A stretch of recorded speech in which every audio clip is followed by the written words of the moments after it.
Well, these cardiac dogs just do it again, y'all. UGA Sports watch along show just wrapped.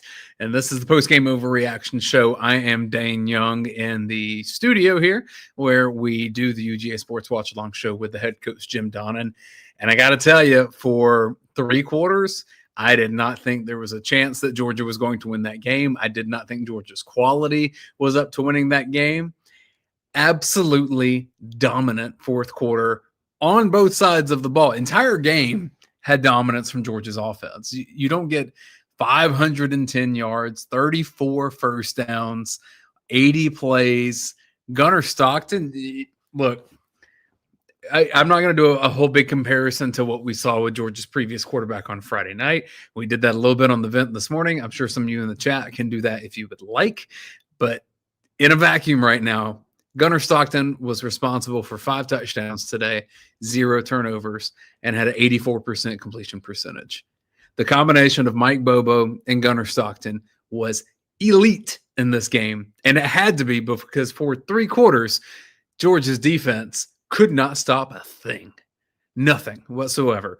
And I think all the things that we were concerned about with Georgia's defense are validated. I think Ole Miss is a really, really good offense.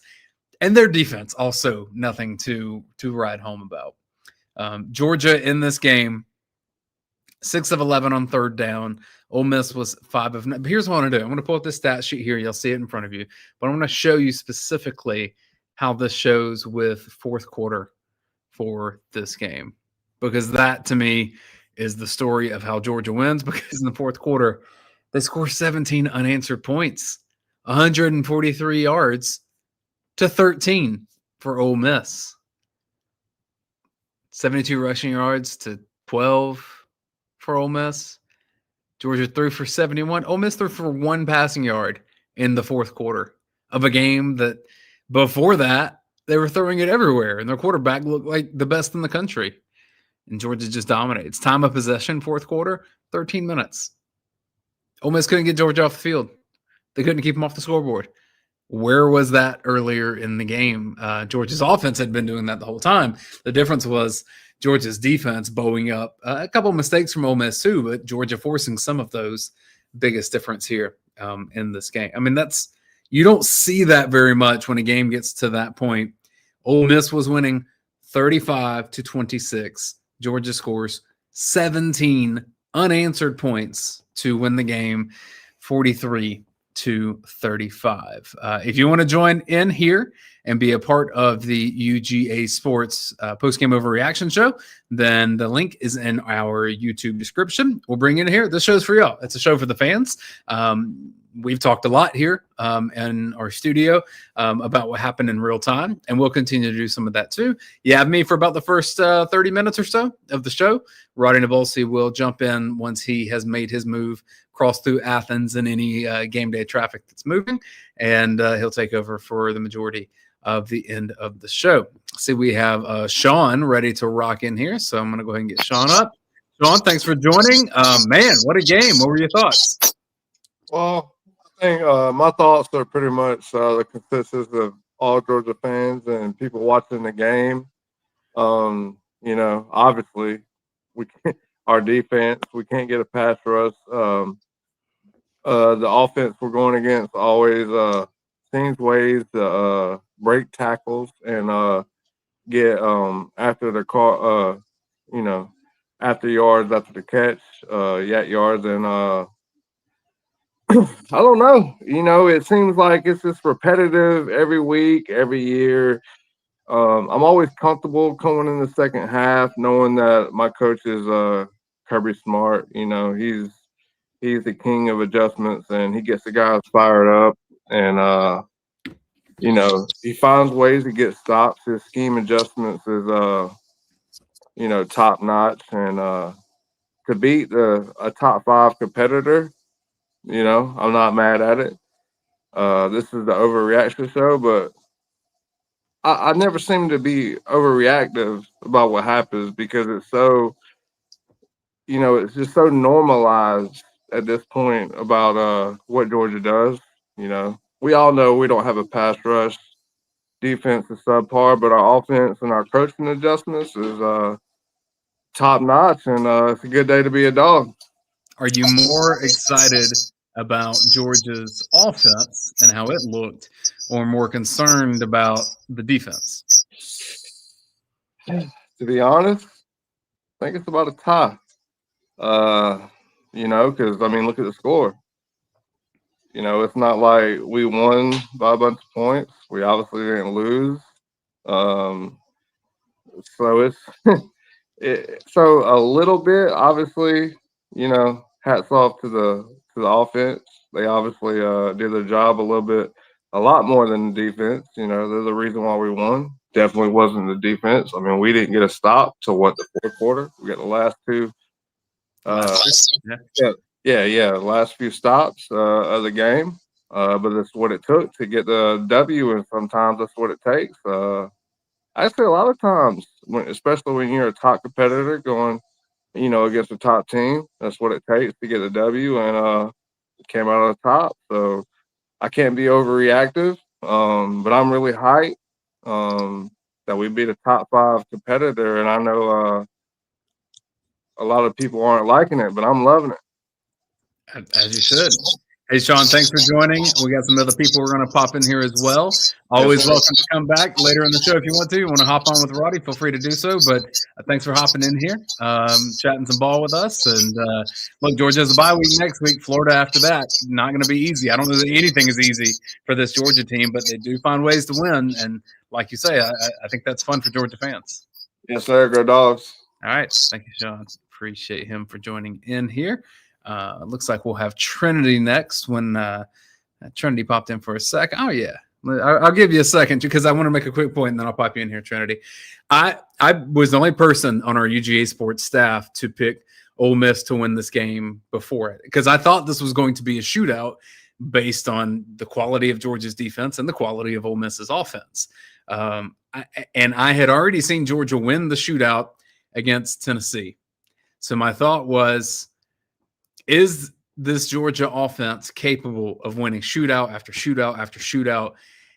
I didn't think it was. And now I'm having to rethink that because the way that offense looked today, the stuff that Mike Bobo was doing when Zachariah Branch would get the ball, Lawson Lucky having 3 touchdowns, the tight ends are in the game, y'all.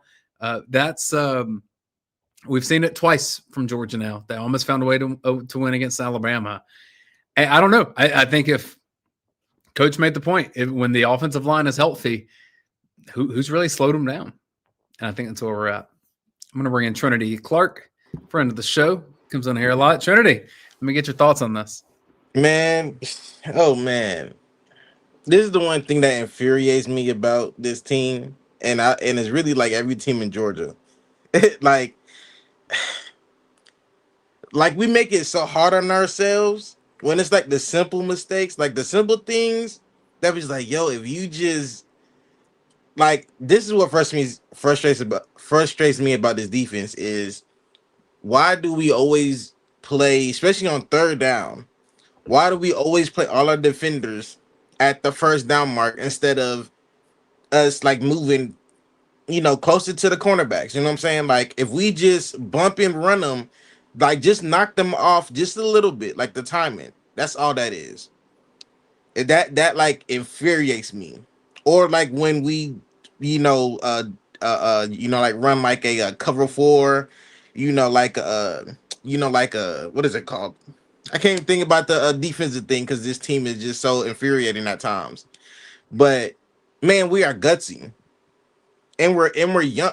Like that's one thing is that I feel like people forget is that we are extremely young at all of our key positions outside of wide receiver. And wide receiver, I feel like we're pretty young, and we got a lot of transfers.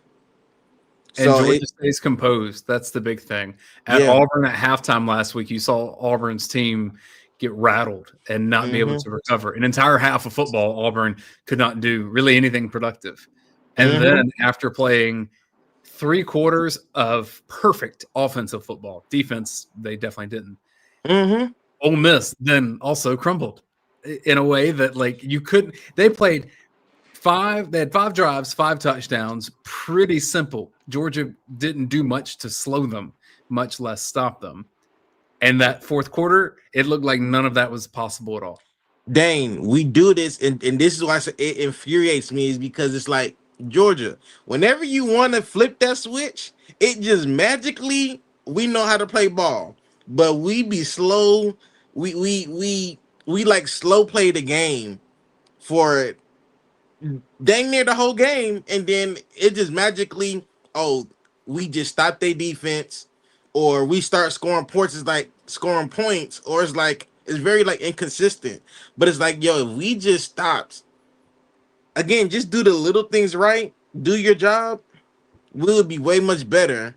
But it just seems like when Kirby, like Kirby has this, okay, like Kirby must do some kind of psychological thing that like when it matters the most, he's like, forget about how we played before, do this and we gonna get up out of here.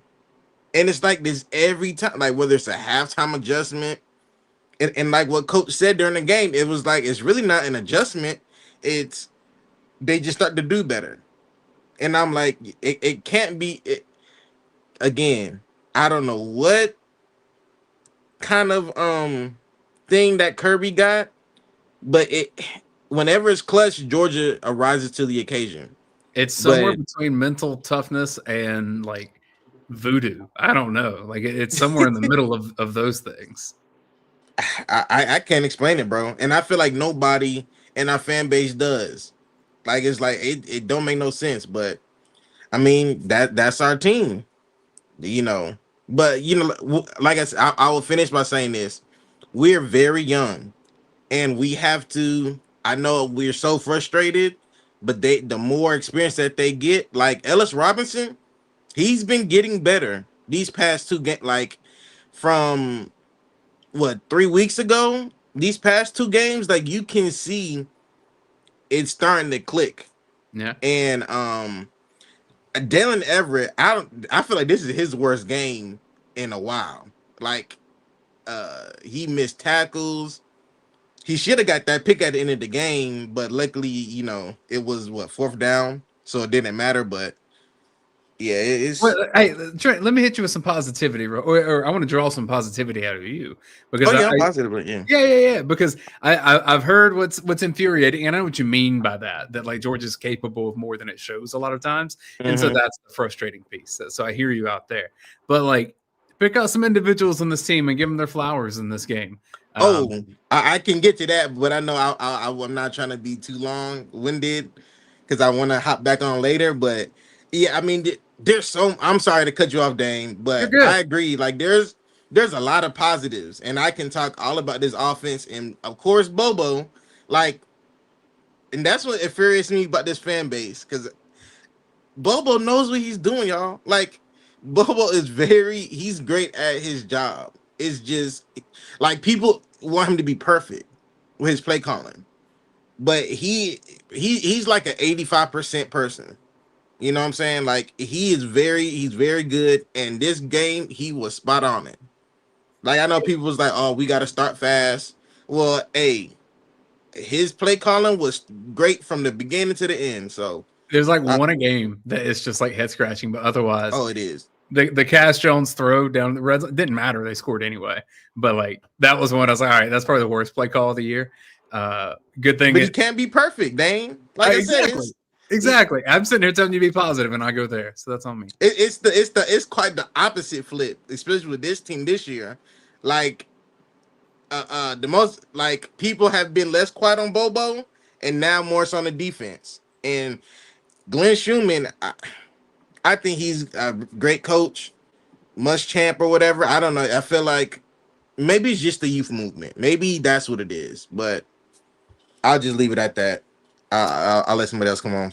All right, cool, Trinity. Thanks for joining us. I know you may join in later. Totally cool. You're always welcome, and we appreciate it. Brother. Thank you. All right, man.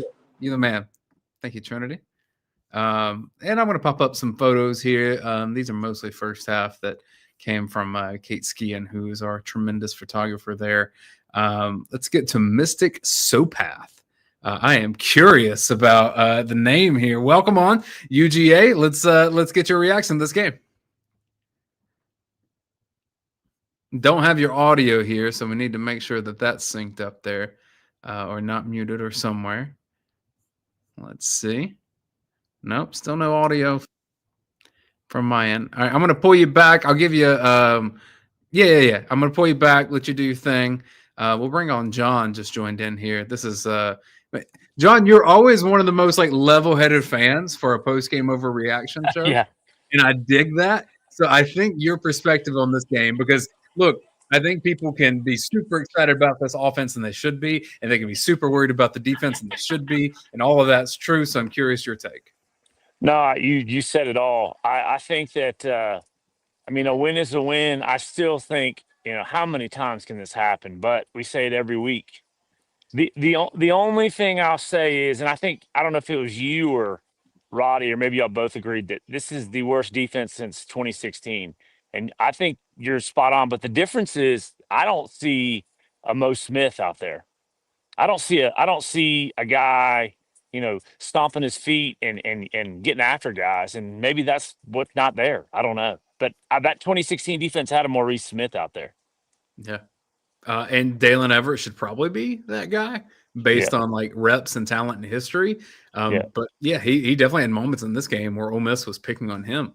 And I kept thinking that Ole Miss was just going to keep chucking balls up to where Ellis Robinson was or whatever Ja'Cory Thomas had going on. That's why I picked Ole Miss pregame, John, was because Georgia's starting safety, who is already a converted running back in Kyron Jones, gets injured. Georgia has to then go to Ja'Cory Thomas and some different looks with DeMello Jones and Janelle Aguero. I thought Lane Kiffin would be able to exploit that in ways that Georgia wouldn't have answers. And for 3 quarters, that was totally the case. But that fourth quarter, I'm going to be really excited to talk to some people that were in the stadium for the game, because that fourth quarter felt like a completely different experience, and I want to know what happened. Yeah, I had to catch. I was trying to do both because I'm driving up here to a baseball game. But I'll say this too, and some people may still say this. I think it could have very easily been Ole Miss lost that game instead of Georgia winning it. But Georgia never punting, and then the fourth quarter that they had, Georgia won that game.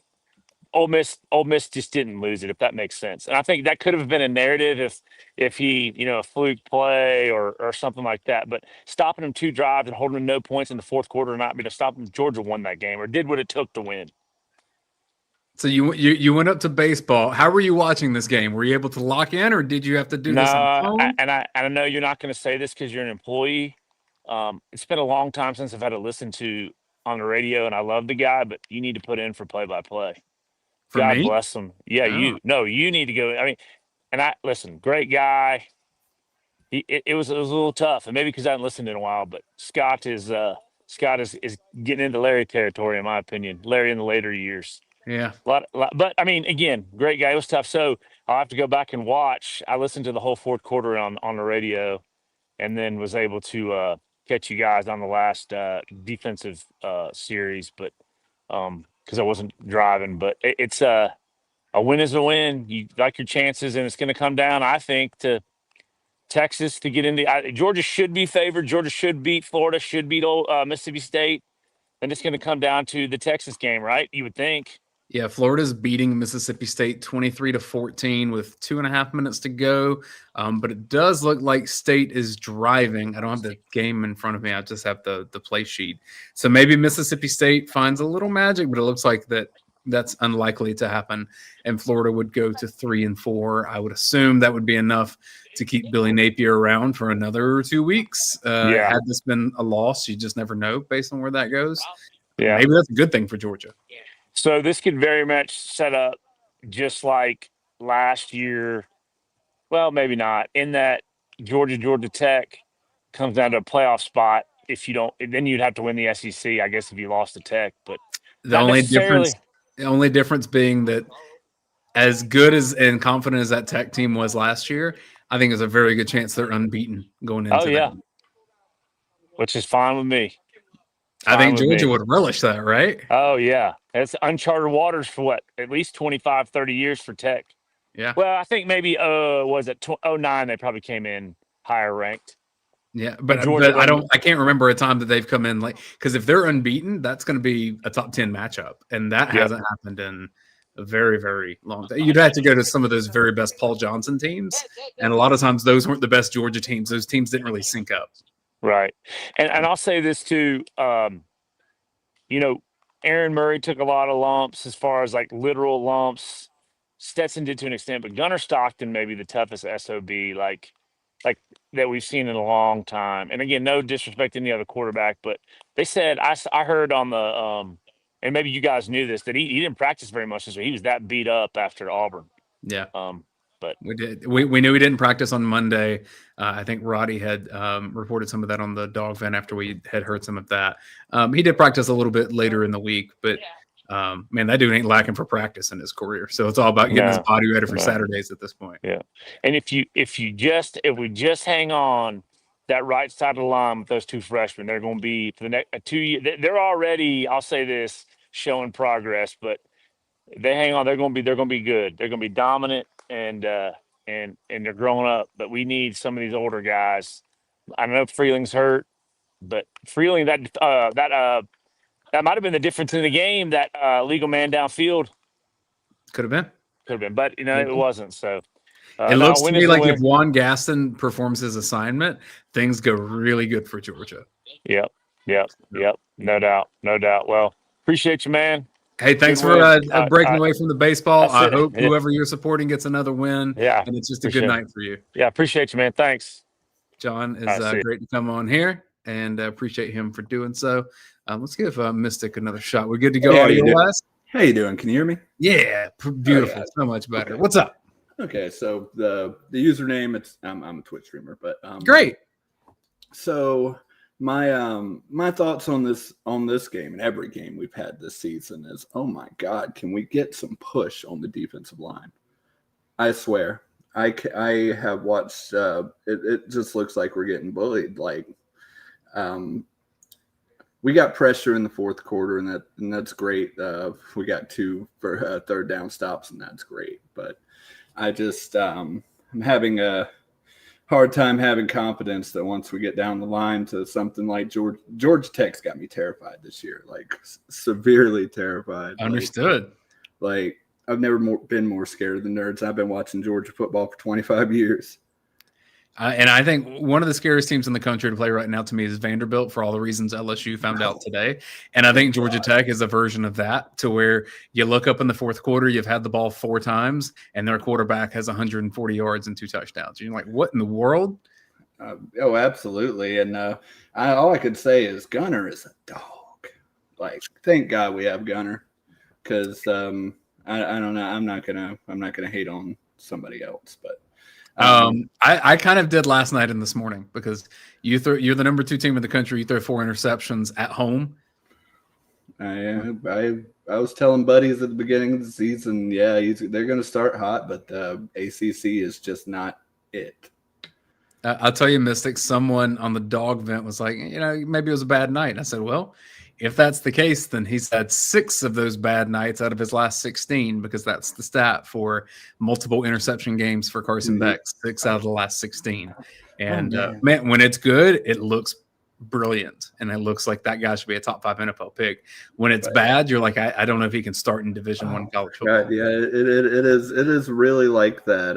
But one thing tonight was the tight ends finally showed up. I saw more catches out of Lawson than I've seen all season long. 3 touchdowns. I know, that was amazing. I love seeing it.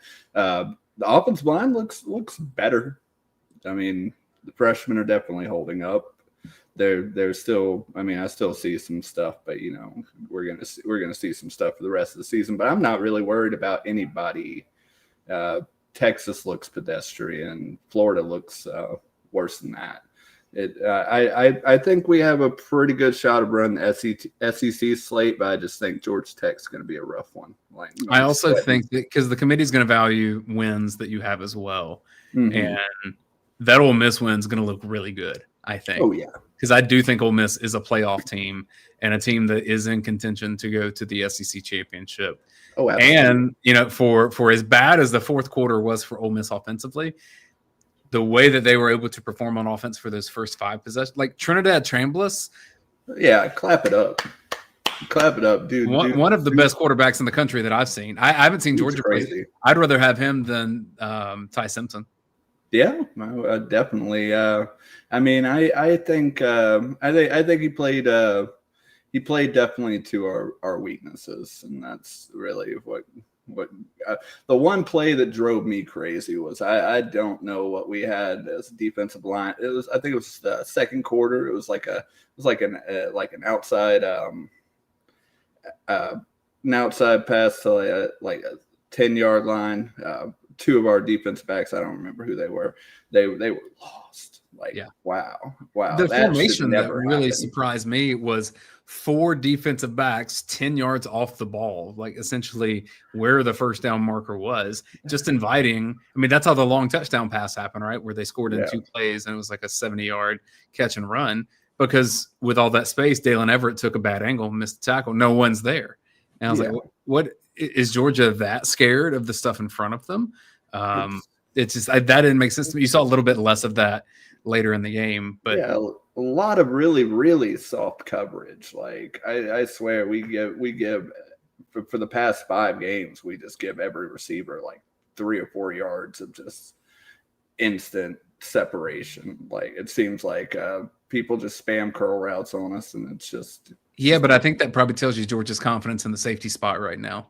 And for all the things that we thought that Ole Miss would be able to take advantage of, and they did, for 3 quarters at least. I think that's what that is. If Georgia's like, we can give up 10 in this scenario, but that maybe avoids us giving up 60.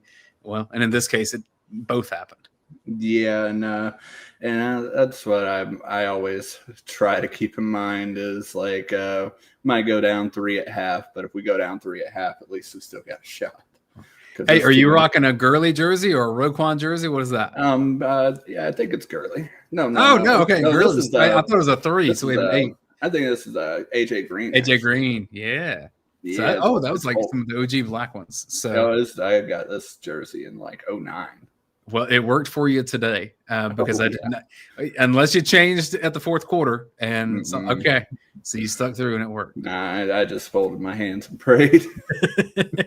Well, prayers were answered. Hey, Mystic, thanks for joining in. This has been a lot of fun. Thank you for having other me. folks with some comments in here. Come join future weeks, man. This is great. Oh, absolutely. I didn't even know y'all really I don't really watch the after shows too much, but I'll definitely come by. Well, you're always welcome. You had some great comments, and for your sake, I'm glad Georgia came through for you and answered those prayers. Oh, yeah. It's going to make Monday a lot easier. I got Florida fans. I got Alabama fans. Oh, boy. Well, you can start with the Florida fans because you get an extra week here, 2 weeks to ponder what that's going to be down in Jacksonville. Oh, yeah. Last one in Jacksonville for 2 years, because after that, they'll do the flip-flop with Atlanta and Tampa. Makes me sad. They should just do Gainesville and Sanford. But I get now it. You're speaking my love language here. It's money. I get it, but I don't like any neutral site games, so I'm with you. Yeah, me either. All right, Mystic. Have a great night, man. You do the same. I appreciate it. Man, some pleasant folks come on here. I love that.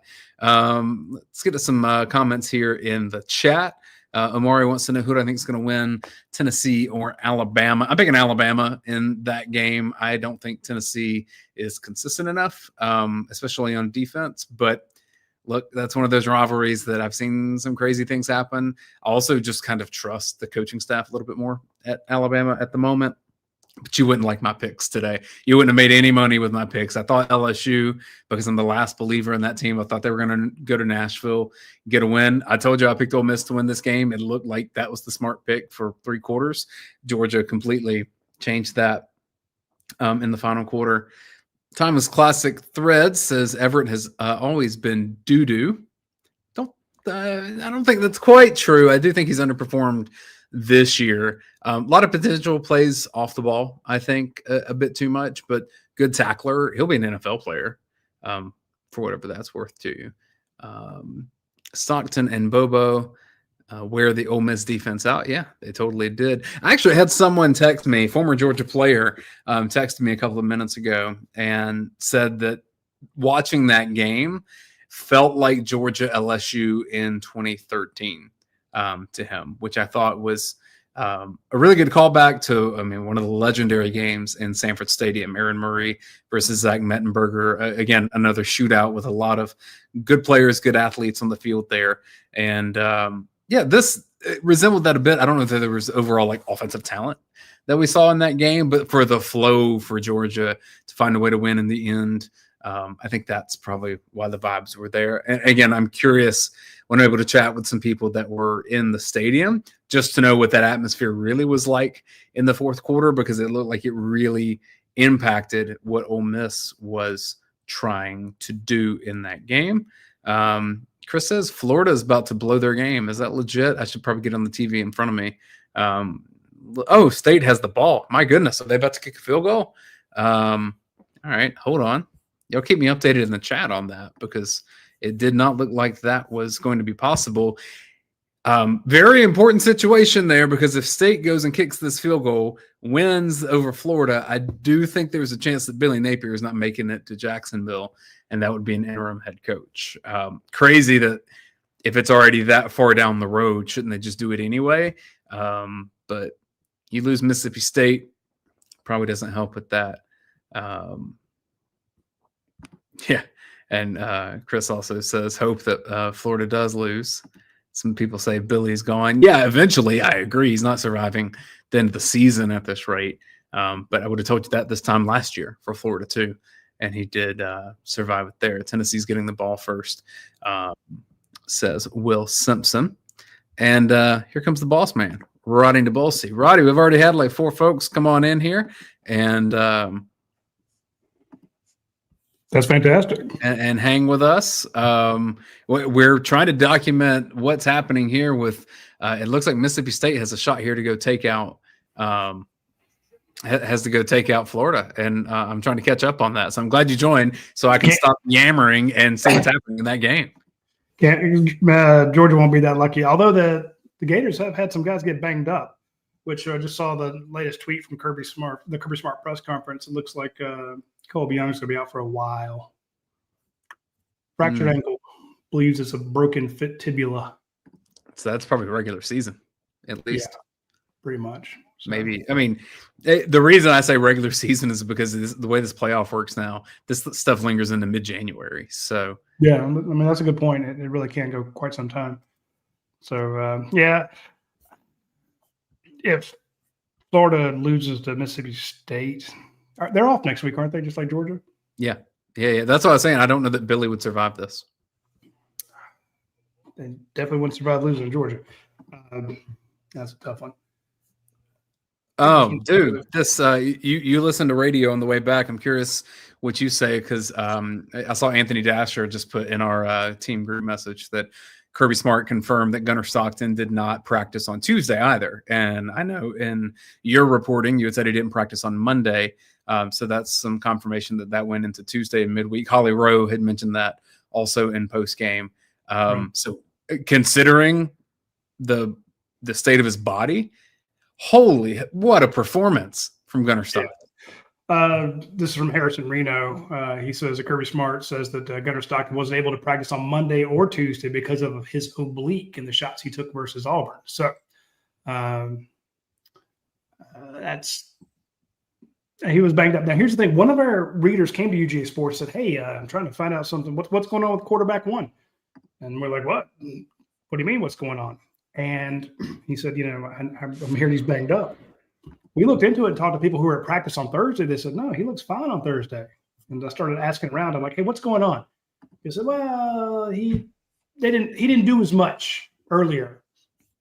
I'm like, okay. So after we got to like source 5 or 6, we basically had a bunch of sources saying they gave him time off because he got banged up. So they were saying like he just didn't do as many reps. He didn't do bloody Tuesdays sorts of things. One source would say Monday, another source would say Tuesday. All of them were saying, oh, it's not that big a deal. They let him have Monday off. They let him have Tuesday off. Well, none of the sons of bitches were doing was saying we didn't let him practice Monday or Tuesday because his obliques hurt. Now, that person who came on the board did message me and said, hey, I heard something about his oblique. And I'm like, well, I'm not hearing anything about that. So shout out to the folks on the DawgVent. They are really well connected. They were on this. But we were able to say on Thursday that, look, he's fine. We had somebody watching him.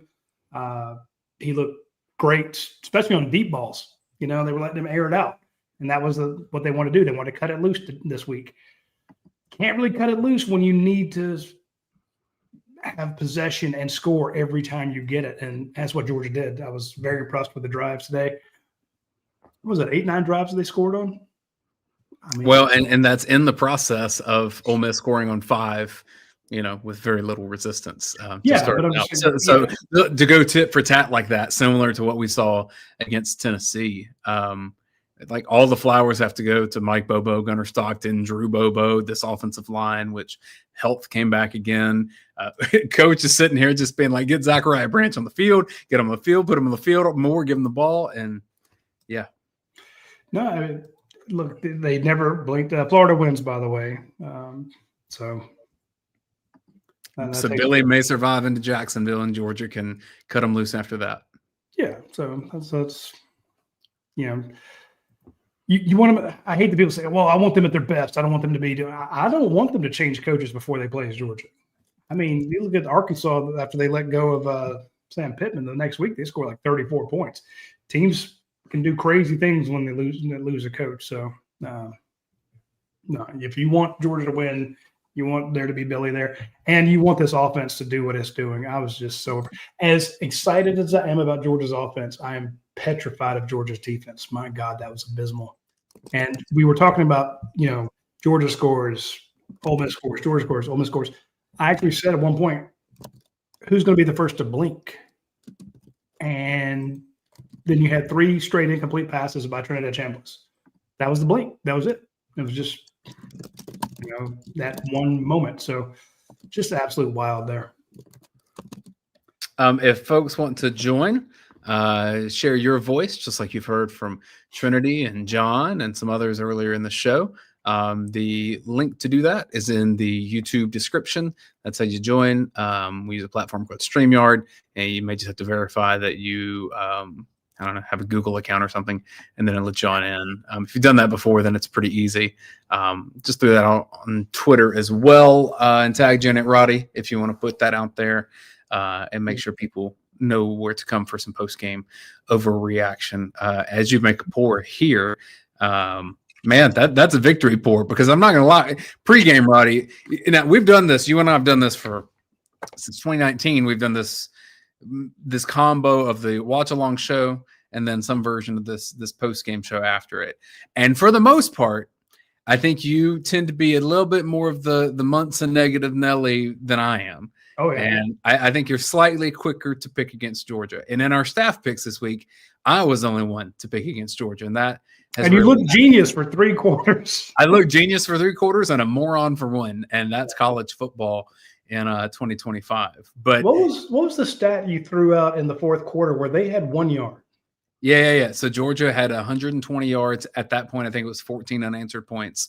And in the 4th quarter, Ole Miss had 1 yard at that time. And Georgia ended up scoring 17 unanswered at the end of the game. So, look. They scored 20 unanswered last week. Yeah. Wow. And I made this. Auburn crumbled. Yeah, but they crumbled before the halftime. So Ole Miss crumbled after 3 quarters. Yeah.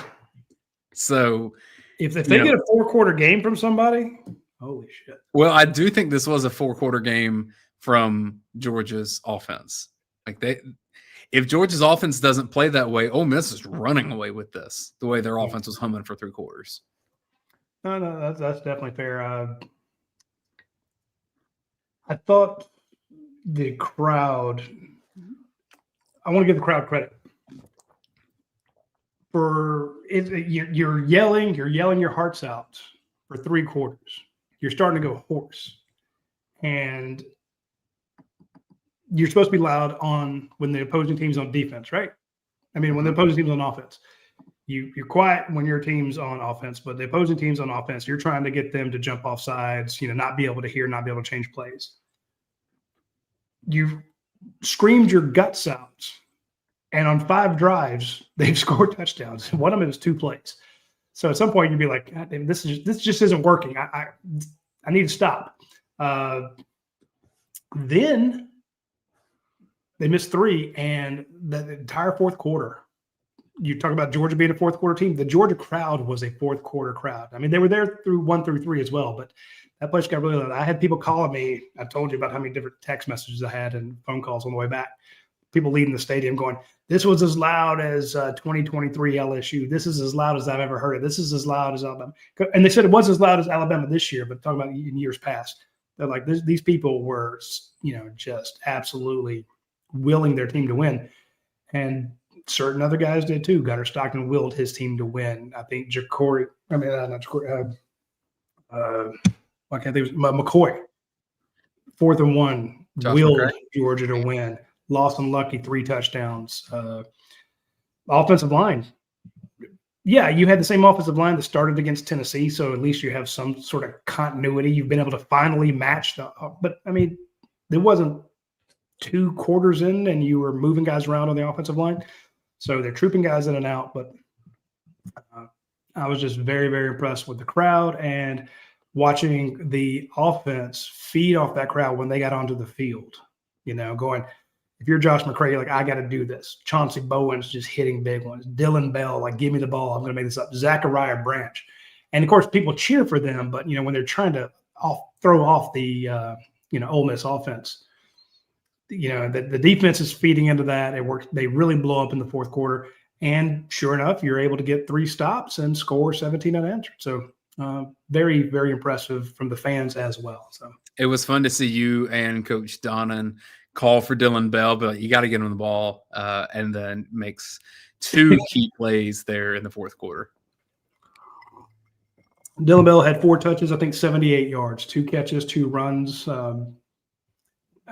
Innumerable blocks, popping other guys open.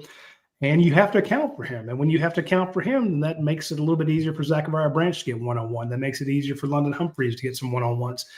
You can't he pulls a safety sometimes. He pulls a linebacker sometimes. This is a guy who makes it easier. And all of a sudden, you see Gunnar Stockton roll out because somebody's, over the top watching Dylan Bell, knowing that he's such a danger. So big fan of Dylan Bell getting the ball. Big fan of the defensive line, knocking down balls at the line of scrimmage. That was – yeah, you called, like, can Georgia just get a tip pass here? They got 2 of them. Yeah, but it's just because all the passes were working, that's kind of why I was a little frustrated in asking for that. I'm like, when's the last time somebody batted down a damn ball? You need something to help you out because you can't cover. You're missing tackles. It'd be great is if you can't get to the quarterback. Did Georgia get a sack? Let me go look at the stats here. I don't remember one off the top of my brain. Yeah, I'm thinking. No, they didn't. So 0 sacks. Did they get any turnovers? They forced a fumble, but it wasn't lost, so no. Okay, so you can't no sacks, very few quarterback pressures. You can't get a turnover. So at least disrupt the passing lanes. If you can't get to the quarterback, we were always told, look, jump, knock the ball down. And Josh Horton gets up there, knocks one down. I think McLeod had the other one. I'm not sure who it was, but yeah. Ken says we hit him several times. Yeah, they did. Yeah, I'm with you, but just wasn't enough. And some of this also comes down to Georgia found a way to run the ball to keep Ole Miss a little bit off balance. Ole Miss didn't have a running game the entirety of this, other than Chambliss when he would take off, or maybe do some of the QB power stuff. And Lacey's really good. Limited what they were able to do late in the game when he wasn't quite as accurate. They didn't have anything else to go to. Yeah, and that's in part because Georgia forced that. It's well, see, Nick says it wasn't as loud in the stadium, the south upper side of their hands for 3 quarters. I get it. Up there, arms folded, pissed off at the defense. It only woke up in the fourth quarter. But that's what they were talking about was in the fourth quarter, how the fans who had been yelling came through in the fourth quarter and Georgia responded. So I would like to go back and see that little clip of Lane Kiffin joking with the referee that he was clapping. It's like, you're gonna troll Kirby across the field. Well, who leaves Athens with a loss? And this is a huge win. Kirby Smart is 8-0 against top 10 teams in Sanford Stadium. And yes, he lost to Alabama a few weeks ago, but Alabama was not a top 10 team at the time. He's 54-5 in Sanford Stadium. So I thought he was going to be 53-5 and 7-1 against top 10 teams for most of that game. Just you know that Georgia could move on them, but in other words, when you can't stop them, you have to be perfect every time. And they really couldn't stop Georgia. They did force Georgia to kick 3 different field goals, which is kind of scary there. If Georgia keeps those drives going, then it's a much better game. But it just felt like every time you give it to them, they're going to punch it into the end zone. So. Is all the talent that Lane Kiffin has, you still come out of that one by the skin of your britches, and that's a hell of a game. Well, and here's the exciting part when you start projecting ahead on the schedule here. One, Georgia needs a bye week badly to rest up and get some of these guys healthy for the last stretch run here of the regular season. But then two, when you start comparing the quality of offenses that this Georgia defense, which has plenty of warts, and I think we've seen them all, whether it be pass interference penalties or not getting pressure on the quarterback or poor paths that turn into 80-yard gains and touchdowns. We've seen it all from this Georgia defense this year. I don't see teams on their schedule for the next month that will test them in the ways that Alabama could, but Ole Miss really did. Yeah. And I haven't seen that Texas is fully capable of that. Now, maybe they should. What's going on in that Texas game? I haven't. Second? What's going on in that Texas game? Texas is playing Kentucky right now and scoreless early in the second quarter, which is exactly what I'm talking about. Yeah, if you haven't put up a touchdown you get don't know how many possessions they had, but you'd think they'd have something there. So, Florida – we've seen the best version of Florida's offense can do a little something, but it's not Ole Miss style. It's not what Ty Simpson's doing at Alabama. I don't see that with Texas. Charlotte. So then it comes down to Georgia Tech at the end, and you know what that is. It's not this kind of offense that is explosive, and I mean it's hyper creative. But Georgia Tech is more let's keep this possession and hit you in the mouth with a quarterback that'll throw his body in front of a semi-truck. But the funny thing is, Georgia can now play that game too. Yeah, they. I didn't want to zoom past what you said about the fact that Gunner was held out for a couple of days and then comes back and has. I mean, this got to be his best performance ever, right? 5 touchdowns. Yeah, for sure.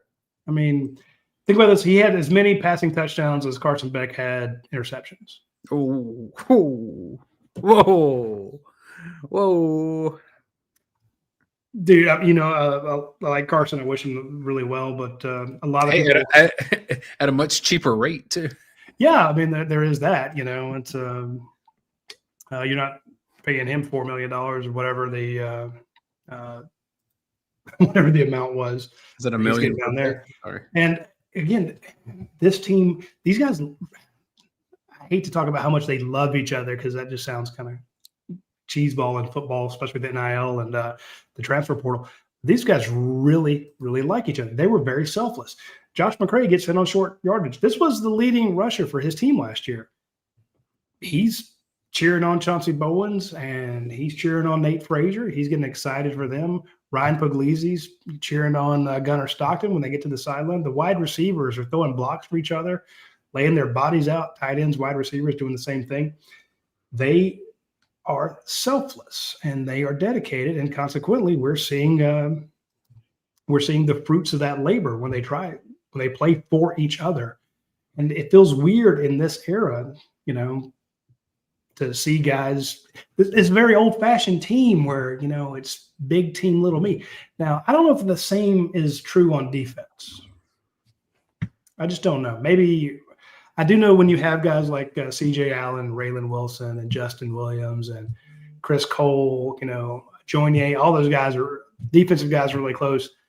The secondary just seems too discombobulated for me to feel like those guys are all really close. They just seem to have too many miscommunications and stuff like that.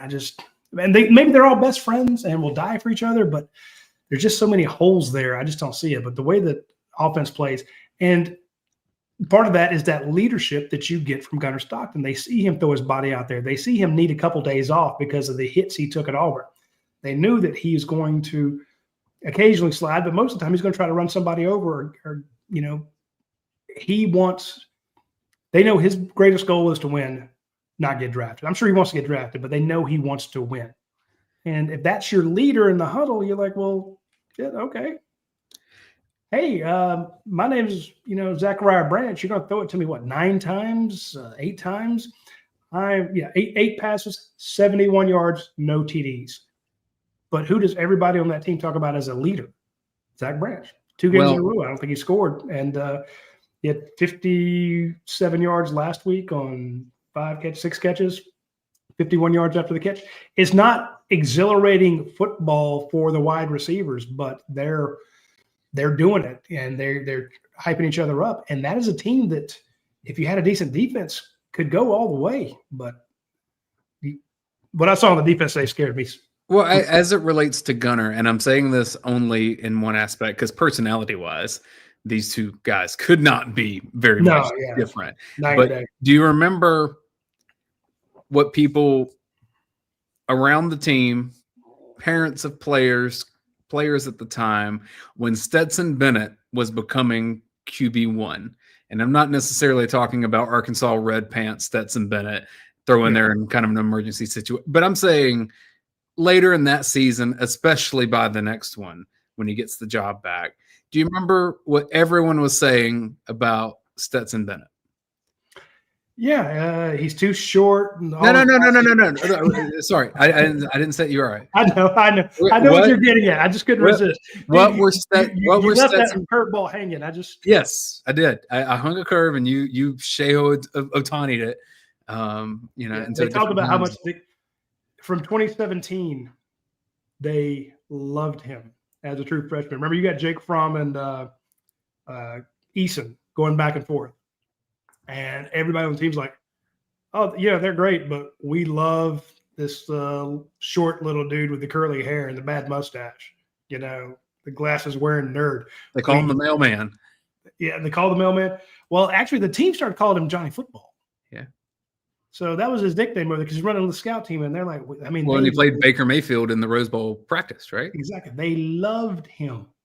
And again, you saw that. When you have a leader like that, and I'm not trying to crap on Carson Beck. I don't care one way or the other. The phrase that I heard, and I think you heard it repeatedly because I heard this from multiple people, they would run through a wall for that guy.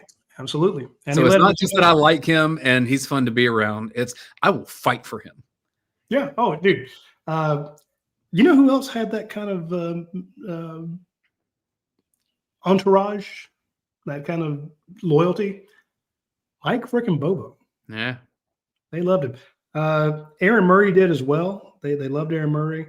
I don't know that Jake Fromm quite ever had it. Maybe he did. Maybe I just didn't see it as much. But they're guys who would just DJ Shockley.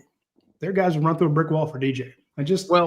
So that exists with Gunner Stockton as well. Yeah. For all the reasons you've heard Kirby Smart say, that all these hard hits that he takes, he pops right back up and runs to the huddle. Yeah. But the comparisons can be made in that sense, but I want to make sure I'm clear. Personality-wise, Stetson Bennett and Gunner Stockton could not be much more opposite unless you're comparing a Gunner Stockton to a Carson Beck, personality-wise. Stetson Bennett is quirky, intense, chip on his shoulder. Brash, kind of cocky. Gunner is none of that. No. Gunner is I like playing, and if I don't have to talk about having played after the game, that'd be better, please. Yeah. Stetson Bennett raised morale of the team around him, and that's exactly what you get from Gunner. Yeah. You're right. Again, I'm just as many people who have shit on him for weeks, months, since the Notre Dame game, for him to have a 5-touchdown game, just makes me very happy for him. My final point, because I know you have a break that you have to get to, and we have Eddie hanging out in the background. I know you want to bring him on as well. And I said this all summer long that I thought Georgia's key to be the best version of itself this season was Gunner Stockton with Mike Bobo and Drew Bobo cohesion, because they all know each other. They all have their jobs. They all have their responsibilities. And those guys have known each other for freaking ever. And that doesn't happen in college football anymore. You have a lot of people that met each other 6 months ago, and now they're doing something that's really, really hard together. So I thought that was an advantage for Georgia. Now, overall talent supersedes that. Yeah. I think that overall talent will supersede it. I don't see a whole lot of overall talented teams in this country. So I still think that unit, you call it, baseball calls it a battery, right? When you have the pitcher catcher situation. I think that for Georgia in this game in particular was such a critical difference maker to really bail Georgia's defense out for 3 quarters and allow them to come back around at the end. Masterful game for Mike Bobo. Gunnar Stockton, legendary game for a Georgia quarterback. And again, it's a top 5 victory. I know we think, oh, it's Ole Miss. Remember, Ole Miss was undefeated. They have a top 5 team. You knocked off the number 5 team in the nation. And I think that's a playoff team. I think Ole Miss is a playoff team, even with their defensive problems. Yeah. Their offense is scary. Just saying, you beat the teams you had to. Tennessee looks good. You're a 3-point loss to Alabama away from being undefeated. Now, technically, you should have lost at least 3 of these last 5 games, but you didn't. You found ways to win, and that's where I think you talk about that connection. And Kirby talks about the resilience and the fact that these sons of bitches just won't quit. And I say Georgia's offense, or I say Ole Miss's offense is scary, and I think it is. After this game, I think people around the nation look at Georgia's and say, "Oh, Georgia's offense is scary." Oh yeah. Now their defense, you can beat them a little bit. You can do your thing against them a lot. Yeah, but their offense is going to keep them in it. All right. Before you leave, we'll have this commercial with you, and then we'll bring on our man Eddie. Do want to give a shout out to our folks at ASW Distillery. They make the fantastic Fiddler bourbon as well as chin music and the rye that they make, and they make vodkas. This is an award-winning distillery. 5 of the 6 owners are Georgia graduates, and they also make the Hunker bourbon and the Hunker vodka. If you have a tailgate, then you need to have Hunker bourbon, Hunker vodka. Put them out there. Part of the proceeds of those Hunker branded products goes to Georgia's NIL. Maybe if we all drink enough, we can get a defensive end who can pressure the quarterback, or maybe a defensive lineman who can get through and draw a beat on the quarterback and knock somebody down. Maybe we can afford another safety. Just saying, I need you to drink more, folks. And if there's ever a team that would cause you to pour, very generous tall pours, this bloody team will do it. So any thoughts on ASW before we go? Man, they're just nice people. Their tasting rooms around the Battery, around Atlanta. I think people should check that out. And yeah, the Hunker is the one that benefits Georgia with its NIL efforts. But really good products all the way around. They've done some partnerships with the Braves before too. So yeah, good stuff and nice people. You talked about this when we were talking about Darden's Delights, which did you leave your pies here or did you take your pies? I took my pies, Mom. Dang, I was hoping you would leave them here. You. I know. But we don't partner with people that suck. That's just not what we do. And so Chad and his team over there, I don't know, Chad won a couple years ago, and they've just been all about what we do and have a lot of similar audiences. And so, yeah, good people. All right. Appreciate it. All right, man. I'll see you later. Thanks, Roddy. Thanks, everybody. Hope y'all enjoyed that game because I think there's a lot to talk about, but I hope everyone at the end of it comes away with a lot of pride for what they saw, because that team freaking fights, man. And I look around the country, I'm not seeing a whole lot of fight. So enjoy. All right, see you. I like this R we pour. All right, Eddie from Ackworth. Do you have a sandwich named after you now? I know, pizza. Pizza. Okay. Oh, yeah. It's a little bet I won with the Auburn game down in Macon. So at your pie, you can order for the Eddie from Ackworth pizza. So it's been fun. Hey, just to go off of what you just said there, Roddy. I know everybody listening and watching goes into the liquor store at various times during the week. You got to ask for ASW if you can't find it. And the reason I say that is I had to do just that this week. And Tito's is all over there. It supports Texas. Don't buy that crap. They gave over $1 million to Texas. Yes, support your team in the NIL. We need that to get cats like Zach Branch, Colby Young, etc. Josh McCray, my goodness. We need that money to get these kids here. So go support the team. That's how you do it. I'm with you. Will says we are not poor. We have top-tier talent. It's not a coach. Will, you do not have top-tier talent. No, No. Who the fuck on defense is top tier talent? Name them. You got CJ Allen. And that's a long pause for dramatic effect because that's it. Daylen Everett gets beat. Ellis Robinson. Well, we got the number 1 cornerback in the – I don't know how badly all the recruiting services and Alabama and Georgia and everybody in the country could be wrong on Ellis Robinson. Back-to-back 15-yard penalty, pass interference calls. Did you hear KJ Bolden's name mentioned today? No. Are you playing Ja'Cory Thomas? You know how Ja'Cory Thomas got smoked on that 75-yard touchdown. Wasn't even near the guy. Just saying, Christian Miller's good, but did you see Jordan Hall make a play? Christian Miller got banged up. Your transfers are the ones that tip the balls. They didn't punt to the fourth quarter. Hey, Roddy, I want to ask you a question. Did you ask Coach? Was this brought up? I didn't watch the watch along. I'm sorry, I didn't get a chance to. No worries. How far we were playing off the ball, and was that brought up at all? Like we maybe need to change that because it seemed like to me we were playing 10 yards off, and they would make the catch, and then we'd miss a tackle, and that one just went down the sideline for a touchdown. We couldn't tackle. So did Coach bring that up at all? Maybe adjusting from that. He mentioned it nonstop. I'm sure he probably texted Kirby too halfway through the game or something. Really? Yeah, I'm not saying he did or didn't, but I'm saying it would not shock me if he did because it was driving him crazy. He didn't like it. He didn't like it. He hates it. He drives him nuts.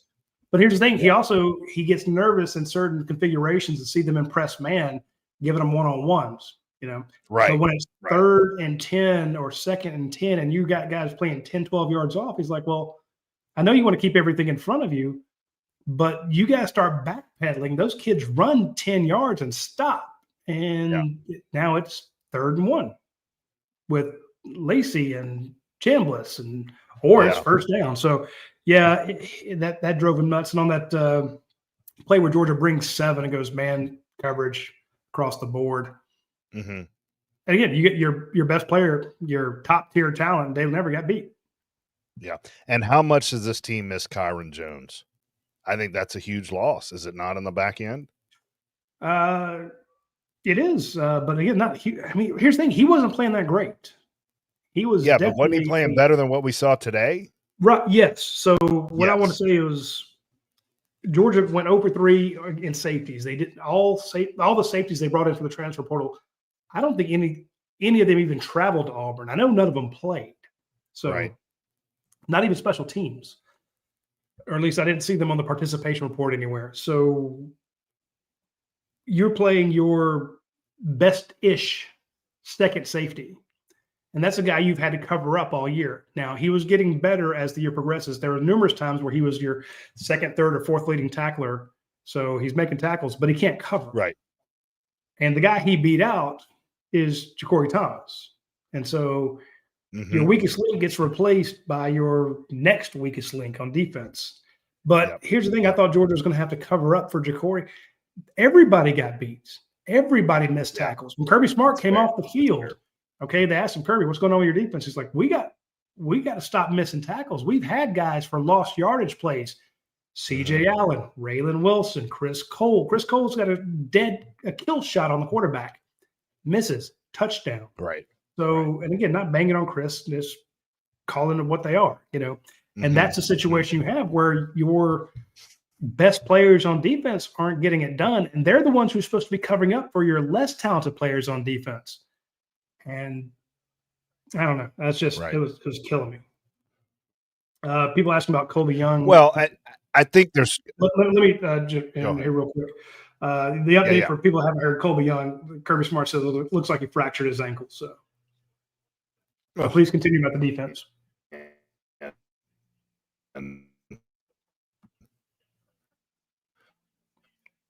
You kind of lost you there, Eddie.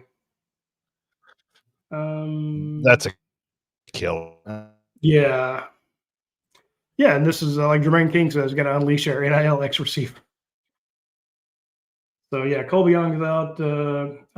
Here's the other one from Luke saying, I haven't heard KJ Bolden's name on a play in weeks. I mean, he's doing his job, but where are the guys making plays?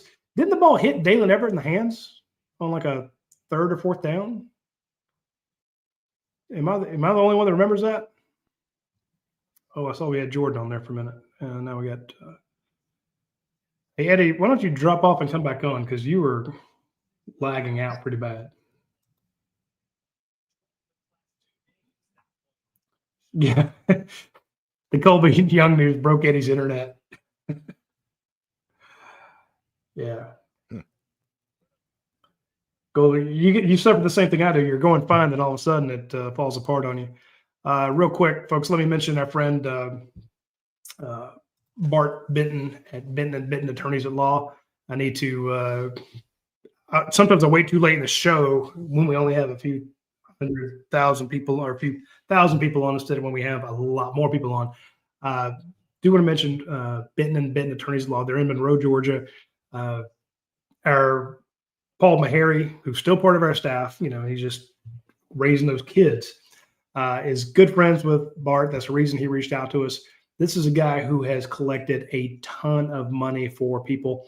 Over $58 million recovered in 2024. It doesn't cost you anything to reach out to him. You could schedule a free consultation. Just go on the website here.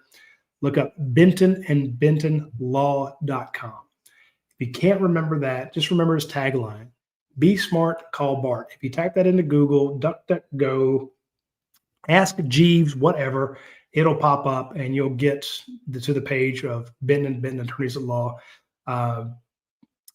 They do personal injury, daycare injuries, truck accidents, premises liability, nursing home abuse, medical malpractice, wrongful death, car accidents, whatever it is, our friends at Benton & Benton. And I guarantee you, Bart Benton is on cloud 9. He's Georgia grad, Georgia law school guy, absolutely in heaven right now with this win over Ole Miss. But if somebody screws you over in the parking lot in your tailgates, he's got you covered. He'll get you squared away.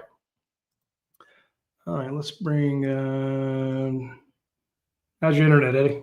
Sorry about that. Am I good, Roddy? You got me now? Yeah, you sound good. Sorry. I had to reset. But I just wanted to say to all the Bobo haters tonight, how you feel? How you feeling? I mean, Bobo was in his he out-schemed and outplayed Lane Kiffin tonight. Some of those formations, I would look at the formation and be like, this is a run. Oh my gosh, that's a pass out of that formation. This is a pass. No, this is a run. And by the way, the running game was elite. Every time we handed the ball off, it seemed like 4 and 5 yards at a clip. And how big is number 2, Josh McCray? That guy, 235 pounds, baby. That guy's an absolute warrior. That play, Chris Fowler said, "Oh, he's down. That play's over." You remember that? Was it a 4th down? I don't remember. It was a 3rd. It was 4th and 1. 4th and 1. That's right. And somehow he squirted out. And the fact that guy keeps his knees above the ground, just like that much, and almost like Superman gets the first down. Josh McCray is a beast. I love the way that guy plays football, and he never complains, never says anything. He just goes out there and does his job. That's what I love. Lastly, I think the biggest play of the game was Dylan Bell. That was the ballsiest play to throw that deep pass to Dylan Bell. What a catch, what a throw. And Gunnar Stockton, you cannot say enough about this guy. Yeah. I'm sorry. If you're complaining or worried about Gunnar Stockton, you got issues. Gunnar Stockton is a man. And one of the other big plays he made, nobody's going to care about it, is that hold he made on the kick for the field goal. That was a massive play. And it was just like, I'll just get it down and a bad snap. Here we go. Let's go.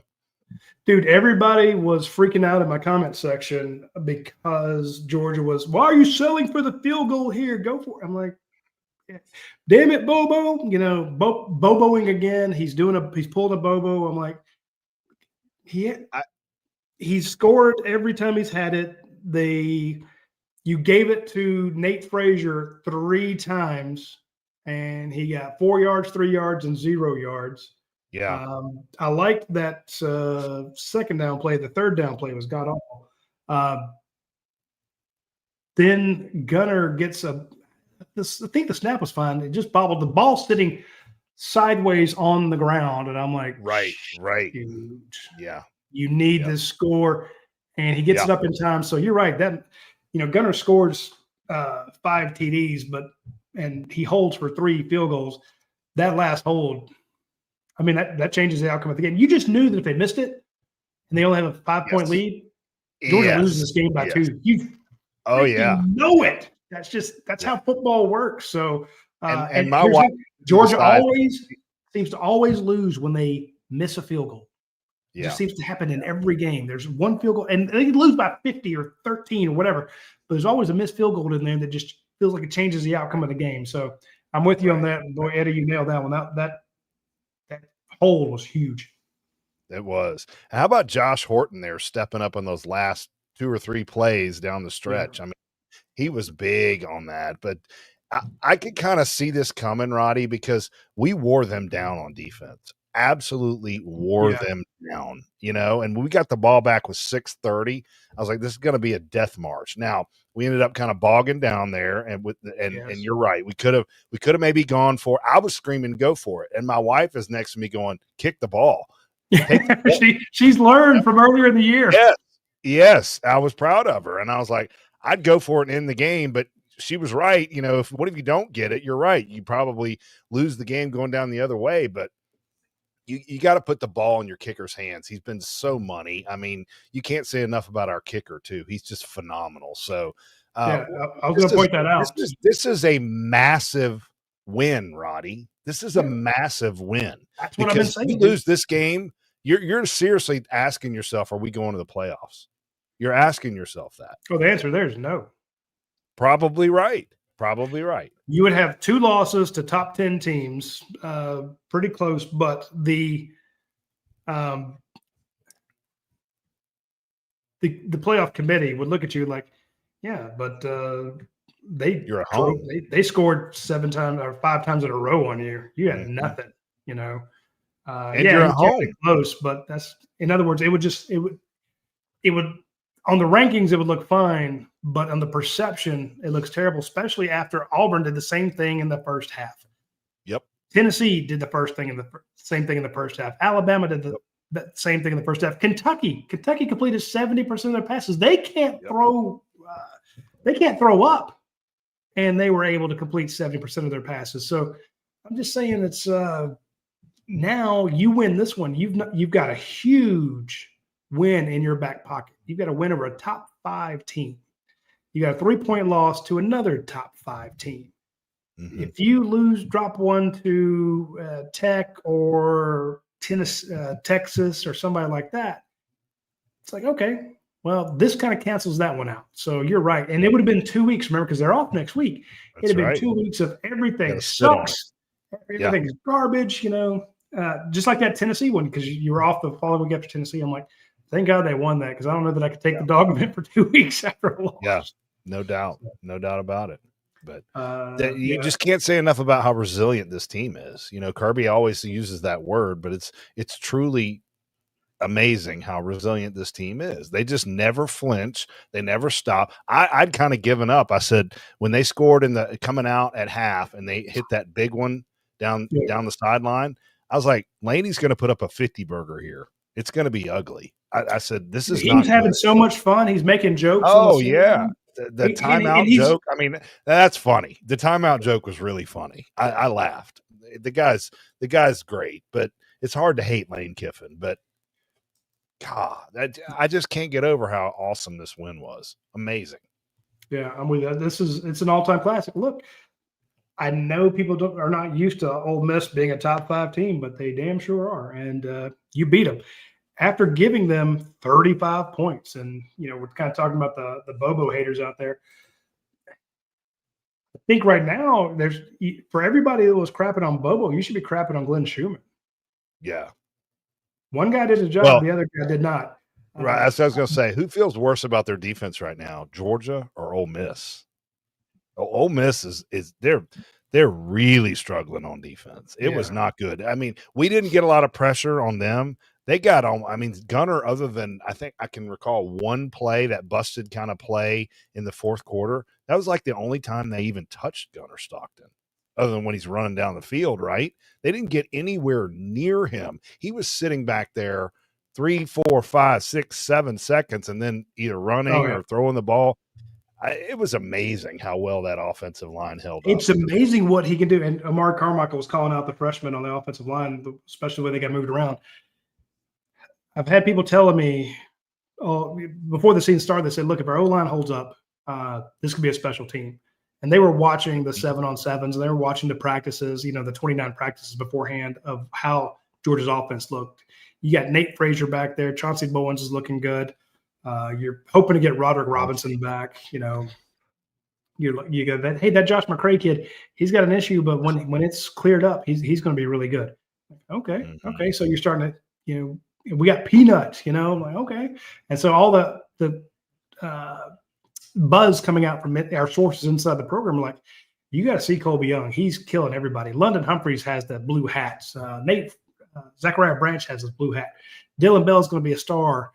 And we've got these, 6 really good tight ends. I'm like, okay. So again, we're just hearing if the offensive line can hold up, and what happens. Game 1, first quarter, you lose 2 offensive linemen.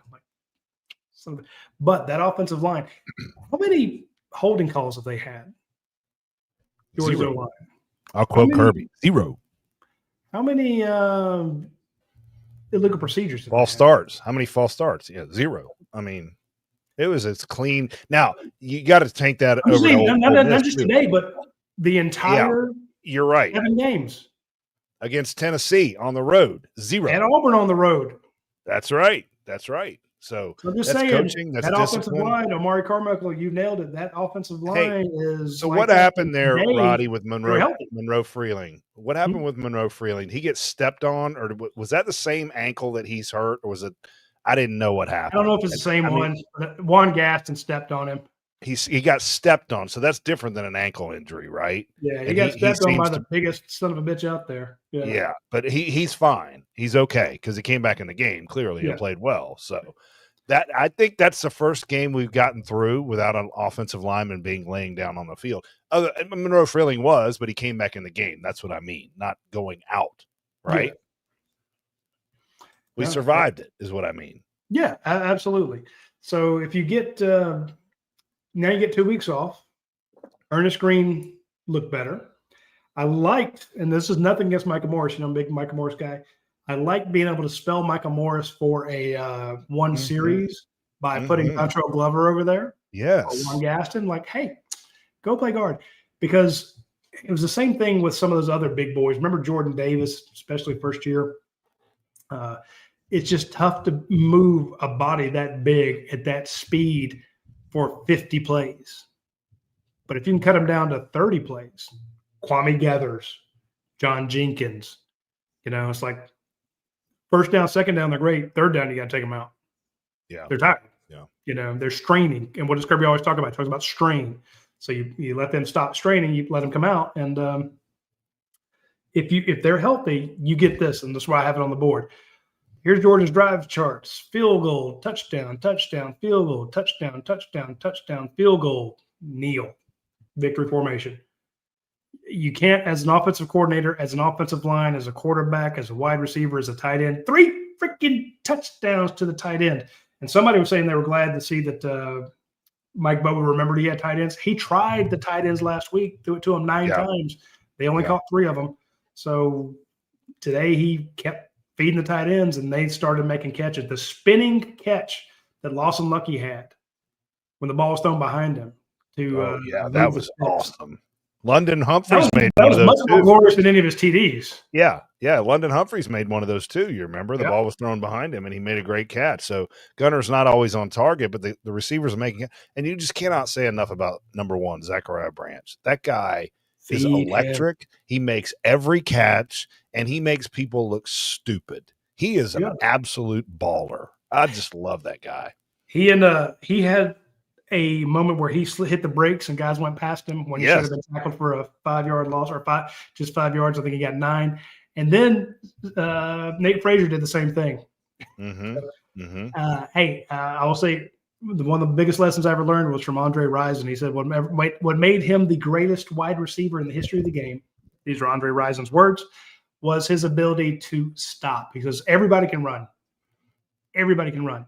But can you stop? It's the ability to stop. And he says, look, I can stop. I can run full speed, and I can stop in 3 steps. Well, what's crazy about this team to me, Roddy, is you go back to 2021 and you think about the way that team was built. I couldn't wait for the defense to get back on the field because they're just going to destroy people, right? Now, I can't wait for the defense to get off the field so I can see this offense. This offense, I said to Kelly, can I fast forward through the defensive plays and just watch the offense? Because this offense is absolutely on fire. And I'm shocked with the way it's gone because I did not expect to see this with Gunner, Bobo, all these other pieces, but it's come together. I mean, the offense is incredible. Incredible. Yeah. DawgVent says, I would say Georgia, considering their head coach is a defensive specialist, Ole Miss knows what they're going to have to win a shootout. Yeah, he's right. All right, let's bring on William Carlin. You want me to step out, Roddy? I'll let you have it. Stick around. I need a co-host. Okay. Probably, dude. I actually told somebody today, I'm like, I'm gonna have to sell UGAsports.com. But my heart can't take these games, man. I'm too old for this stuff. It's killing me. Stick around, Eddie. Hey, William, how's it going? I'm here. Oh man, I'm in such a good mood. Yeah, you should be. Everybody, all these Fire Bobo folks can shut the up. Now they're gonna have to start hollering Fire Schumann, I guess. But hey, I mean, it wasn't pretty till it was. I was gonna make a list of all the big plays and talk about them, but I threw that dang paper away, halfway through the second quarter because there were so many great plays in this game. Such a fun game to watch. And it's like you said, they threw the drive charts up, and nobody was stopped ever until the dog showed up. My son was at the game. He texted me after we were down 9 points and got a touchdown. He said, well, now we need to stop. I was like, yeah, no shit, Sherlock. And they did nothing after that. It's just such an amazing team. Such a, like you said, the heart, the resiliency, such an amazing team. I can't understand how Kirby Smart's defenses can be mediocre, but they are. It is. I mean, you're right. But golly, they do what they got to do. And and again, what did Coach say about the tackling tonight, Roddy? Again, I haven't heard what he said post game, but at the half when he's walking off, and they're asking, hey. No, I'm talking about Coach Donnan. I'm not talking about. Oh no, he said the same thing. He's like, another missed tackle. I mean, I was tweeting about it the whole damn game. Missed tackle here, missed tackle. There's like, you've got to make a tackle, especially when you're hitting the guy in the backfield. On the pass plays, those guys were wide open. Now, luckily, Georgia was able to, when they got to a guy, there were hardly any missed tackles after a catch. But the problem was the wide receivers, tight ends, running backs, everybody was so open, by the time you got to them. So they did make tackles, but they were all down the field, huge plays. I mean, what did that kid average? Let's see, passing. He completed 19 passes for 263 yards. Now, I'm no genius, but that seems pretty good. So that's averaging 13.8 yards a pass. That tells me that somebody's open, and Georgia makes a tackle.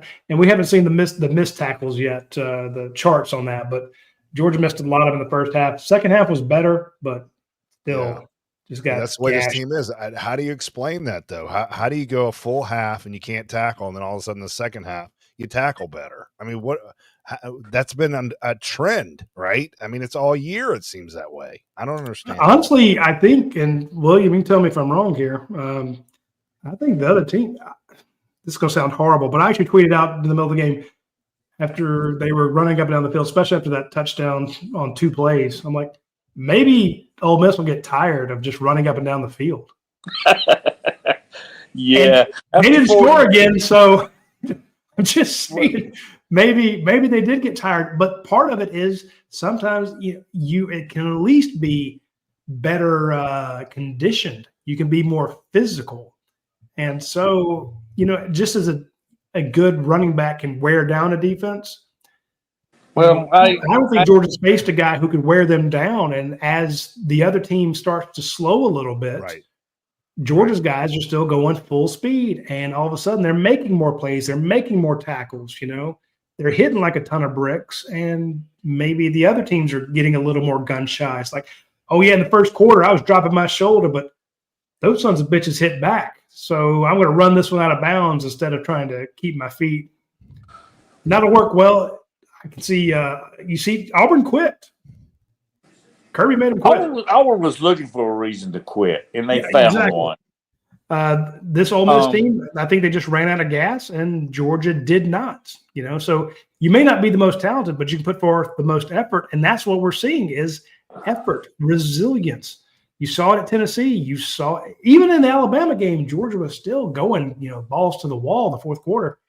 I guess I don't know why they can't do it in the first quarter. What I've noticed is the little swing passes to the back, out of the backfield, particularly early in the game, there would be nobody out there with them. And they throw it out to the running back, and it was 10, 15 yards. In this game and in the Alabama game, they did that, the whole game seemed like. And in this game, they did it for the first half, and then they stopped. For whatever reason, they didn't have those as much in the second half.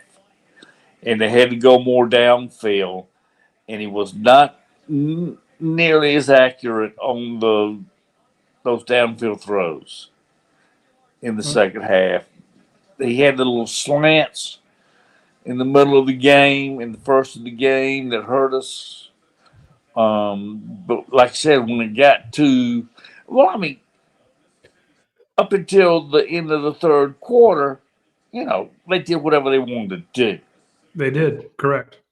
But once it got to the fourth quarter, they didn't have those little slants off the edge and the middle of the field slants, and they had to try to go downfield. Well, to be fair, Omari makes a good point. The Ole Miss quarterback did choke because two of those plays that you're talking about, especially that inside cut, was open, and he threw it at the guy's feet. Yep. And it is PC and Jordan in the comment section there. We're waiting to join on.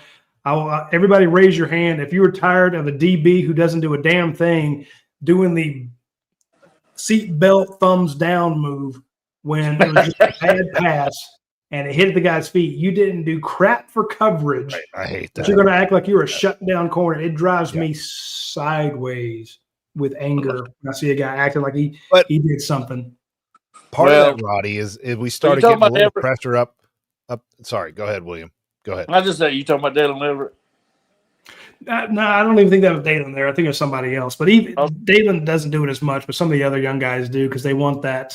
They want the Instagram photo of them with their thumbs down. Ellis does it a lot. He made a play. He turns around and there's a flag on the field. Exactly. Yes. And then shakes his head like, I didn't do anything. I'm like, you mugged him. Yeah, you did. You were holding his wallet. That's right. Do you guys know where Koosh is? How many PIs did number one have? He had 3, I think, right? I'm thinking at least, I was thinking 3. But we also had one on offense, so anyhow. It was, golly, it was so much fun. Yeah. How about them dogs? Yeah, how about them dogs? Damn How right. about them dogs? All right, my friend. We'll see you, William. Take care. Be good. All right. Let's bring on JC. JC. What's up, brother? What's up? How you doing in Cali? Great. Got the sunset behind me. Tennessee's see coming that. back on Alabama. Really? I do. Yeah, 7-7. I do want to correct one thing. You know, we said defense stepped it up in the second half. That third quarter, Ole Miss had 14 points on 14 plays for 150 yards. And then they got one passing yard the rest of the game after that in the fourth quarter. Right. It's One passing yard. It's the fourth quarter. So yeah. And that's what scared me because I was like, okay, second half, we'll tackle better. And then first play, Dayne misses that tackle. They bust it for 70 yards. But hey, JC, let me ask you this real quick before you get going. I've been thinking about this since we've been on. When that play happened to start the second half and they scored like, I don't know, very quickly, 5 minutes, right? And they scored. To me, that was devastating. But thinking back on it, that was actually a good thing, right? Because they scored so fast, and Georgia could just plod down the field, wear your defense out, we'll score again. And then they go score really fast. And that worked in our favor, did it not? Yeah, I actually texted you in the group chat, like kind of half jokingly, well, at least they scored so fast, our defense isn't tired. You're right. You did. And then it turned out to be a serious thing. Because then we were able to flip the amount of plays on them with our offense. So, yeah, it was kind of a blessing in disguise there. It's just crazy. But I will give the defense credit. They never let Ole Miss run the ball on them and forced Ole Miss to throw the ball every time. And that's the one hope is you hope a quarterback eventually is going to miss a couple throws. We had a defensive lineman finally throw his hands up and block a ball. But what's crazy to me is how one drive like that flipped the momentum for the defense. And I know Coach Donnan on the show earlier this week said the defense is just not as talented. But my question, I hope you ask him, Roddy, this next week, I'll tune in, is why are we less talented? These are all 4- and 5-star players. We lost Damon Wilson, but everyone else is really there. It's not like we're playing a bunch of true freshmen. So I just don't understand for the life of me, why is this defense less talented, even with NIL? Because we have the number 1, number 2 recruiting class every single year. You do, but then you lose not most of them, but you lose enough of them. I mean, losing a Damon Wilson kills your edge protection. Quintavious Johnson, Ellis Robinson. He's a 4-star, but remember, he's an offensive guy. You're teaching him to play defense. Ja'Cory Thomas wasn't he a running back in high school? I mean, this is you got guys that you're converting over there. KJ Bolden, he's a sophomore. I mean, he was just starting out. CJ Allen's playing well. Raylan Wilson's playing well. They've missed some tackles, so that's like, okay, you've got the right guys. You've got talent as much as anybody in the nation at linebacker, but you don't play 4 linebackers. I mean, 1 through 6 at inside linebacker is ridiculous. But then Chris Cole, one of the top guys that you could bring in, was 4 or 5-star. This is a tackle. Joseph Joynier, Elijah Griffin, young guys. Haven't really seen them play a whole lot. Jordan Hall, 5-star. How many times did you hear Jordan Hall's name called today? 0. Christian Miller gets through there. He gets kind of banged up. Dalen Everett gets burned. Ellis Robinson, back-to-back pass interference calls on one drive. Yeah. Some of it is, I don't say you guessed wrong or scouted poorly, because, hey, everybody on that team, you're right, had tons and tons of offers. But some of your best players are not here. And some of the ones that are here, they're playing due to attrition. Gabe Harris, you had Sam and Pimba, Gabe Harris, and Damon Wilson. I don't think Gabe Harris was the best one in that group, but that's your starting guy on the left side. You sign a Bear Alexander. He's played at Oregon after going to USC. You have a CJ Harris. Daniel Harris was your starter. Is he even playing special teams now? They moved not seen him at all. He didn't pan out. Your best player, I guess your best cornerback is maybe CJ Harris. He could be a 1st-round pick. I think he's at Penn State. I'm just saying it's a combination of some of your best players going off to the draft, some of them transferring, and the ones that are here are starters, but a lot of that's through attrition, not because they beat out a bunch of people. Now you look at the offense, you have 15, 16 offensive linemen, but you're starting 2 true freshmen. They've gone out and grabbed those jobs. They are Elias Williams, the tight end. He's gone out and grabbed that third tight end spot. Who on defense is going out grabbing it? We saw Kamari Lassiter. We saw, he goes out and grabs a spot. Really good players on defense will kick the door down and say, look, I'm your new starter. You haven't had that. So I don't know if it's evaluation. I don't know if it's development. I don't know if it's scheme. But or I should say, if I don't know which one it is, but it's kind of there's not one that you can point to and say, this is why our defense got pillaged on 5 straight drives. Because you could point to a different guy just about every time. It'd be so much easier when, like last year, you just say, hey, look, throw it number 7. Yeah. That was going to work, Throw it if you see Chaz Chambliss in coverage, that's not a good thing, Throw at him. Remember when Pops was here? Oh, we got Pops in coverage. Throw at Pops. Throw on the tight end, throw on the safety, or throw on the star guy. And that's what you got. Jadil Aguero had a miss. Corey had a miss. KJ had a miss. I don't know how to answer that. I'm just saying it's a little bit. I think JC brings up a great point. We seem to be for years not be able to evaluate talent on offense very well, and now all of a sudden it looks like we have, and that's flipped. The defense, you could almost argue, JC. I think that's what you're saying. Are we misevaluating, if that's even a word, talent on defense right now? I mean, look at Ellis Robinson. I mean, he was coveted by everybody across the nation. Now, I'm not saying he's a bad player by any means, but if I was Lane Kiffin, I'd throw it 1 for the rest of the second half. He's going to get you a couple interference calls, and you're going to get a first down, right? I'd say throwing him every time. Yeah. Hey, well, okay, do it every time, whatever. And by the way, DeMello Jones interfered and got away with it, but we'll take it, right? I mean, but I agree with you, James. Didn't they call one on DeMello too?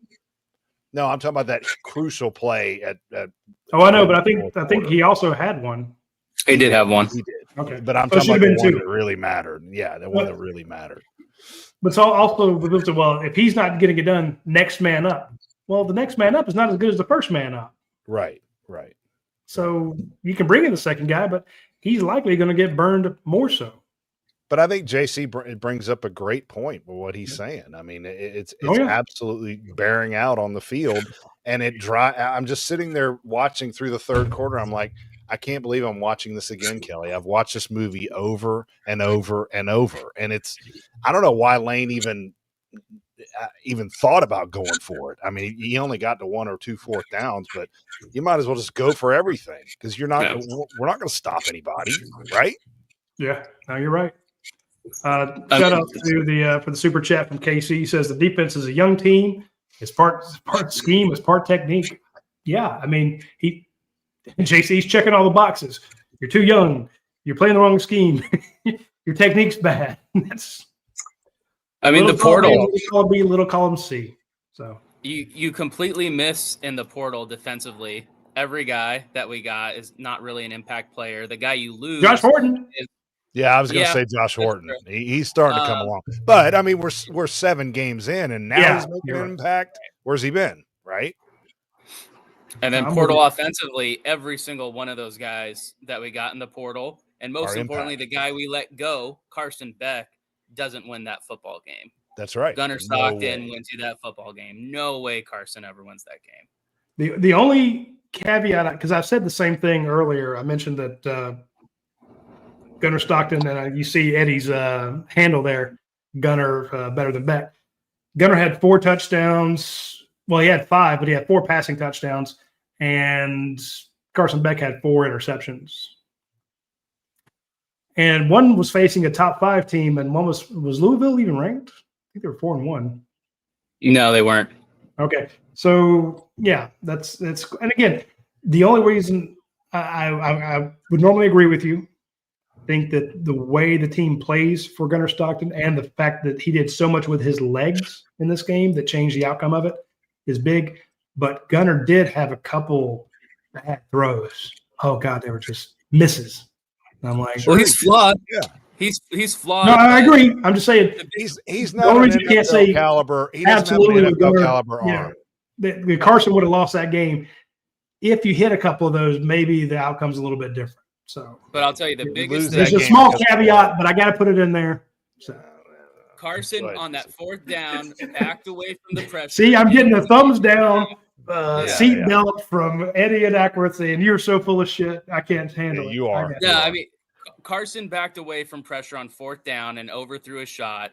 Gunnar takes shots in his face every single play. And you can just tell the guys were like, shit, this guy is literally laying his life out there for us. And it gets everyone going. And that's something you can't put in the stat book, or that your, Todd McShays aren't going to sit here and break down and why he's an NFL prospect. You can't put a number on that. He's not. You're right. I didn't know this from DM Mark 42. He said Beck blamed the last interception on his wide receiver. Gunnar said that hard snap of the field goal wasn't that bad. That's the difference in this team. Yeah, Gunnar would have a chance to throw his all SEC long snapper under the bus. But he's like, no, it wasn't that bad. It was. Yeah. It was laying on the ground sideways. Horrible. Oh, yeah, and this is a good point. Carson, 35 attempts, 4 interceptions. Did not realize that. All right, let's bring on Jordan, too. So we'll go a little four wide here and see if we can go 4 verticals. Jordan, give us your thoughts, baby. What's up, Jordan? What's going on, fellas? It's a little unfortunate that the defense did what it did, because I think it's going to get overlooked at how productive the offense was. Fair. I mean, Brett Thorson, and you talk about not hearing names. I mean, I never heard that guy tonight. I mean, that's a good problem. So it's a little unfortunate. Yeah. So it's, I mean, I want to overreact to that, because we did not see him come on the field tonight, and that's not necessarily, I don't think, our style, even though it seems to be like we've had to do it a couple times. But I just think that offenses just did not expect. I mean, if you were told you were going to get into a shootout with a Lane Kiffin offense, would you think that you're going to win the game? I mean, probably not. But here we are. Another SEC win. I got a question. What is that? What is that towel you're wearing? Is that a vomit towel for a baby or something? What is it? No, it's a flamingo towel. I don't know why. Why do you have it on? Why do you have it on? I was just waiting in the waiting room, so I guess I was just sitting over here twirling the towel around. I throw in the towel you tonight. have to take it off. Throw in the towel. Yeah, I love it. That's all. Hey, the defense did from the first snap. So, I mean. Yeah. I mean, if we're playing two-hand touch, how many sacks does Chris Cole have at this point? 2 in the last 2 weeks. Yeah. I mean, that was, I know it's not his normal position. Like, is he taking a wrong angle? He took a wrong angle tonight. Yeah. So did on the goal line, Jacory took a wrong angle as well. I mean, you got to shave down the line. You got to come in on the hip of that tight end, hip of that. If he's uncovered, you have to come in, and you can't go to the 3-yard line and then turn back up inside when it's 4th and 1, or on the 1-yard line. If they're going to hand it off and go up the middle, you got to shave. You got to be basically running parallel. You can't run upfield, and that's the exact same thing that Chris Cole did. That's why the guy was able to cut inside him, and twice. I know. Hey, let me ask you guys a question. If we lose this football game tonight, Jordan, are we a playoff team? No. There's one no. Hell, you may not be right now. I mean, that's fair, I don't know. But I would think that depending on how you lost and what you do the rest of the way. I mean, if you lose one tonight close and you win out, then you're not in the SEC championship game, so you don't have a chance to add a third loss. Mate, you think we get in? Well, if you win out, then you beat a no. I'm saying if you lose this one tonight, that's what, 2 losses, and then if you win out and don't play in the conference championship, right. I see what you're saying. Yeah. You're on the door with you're sitting on the outside looking in, and then somebody else is losing. So right, I think you get in. Say, hey, our 2 losses are the probably top 10 teams. Yeah, that's what I think. I think you get in. No, if you lose this game, you don't win out, and you're playing in the Outback Bowl. You don't That's what I recover think. from a lose this game. Yeah. And here's the thing, Georgia can still lose 2 more. Oh, for sure. There's nothing tonight that makes you think, oh, well, we got it the rest of the way. Texas is going to throw all over the place, and Haynes King is going to make it a nightmare. Hell, Florida can beat you. Starksville, don't forget. I mean, it's not like Starkville, yeah. So I'm just saying, if you lose this one, you're probably going to lose another. So I don't think you're. But with this one, you've got that huge resume builder. Again, I think Eddie nailed it. This is a big freaking win. They're number 5.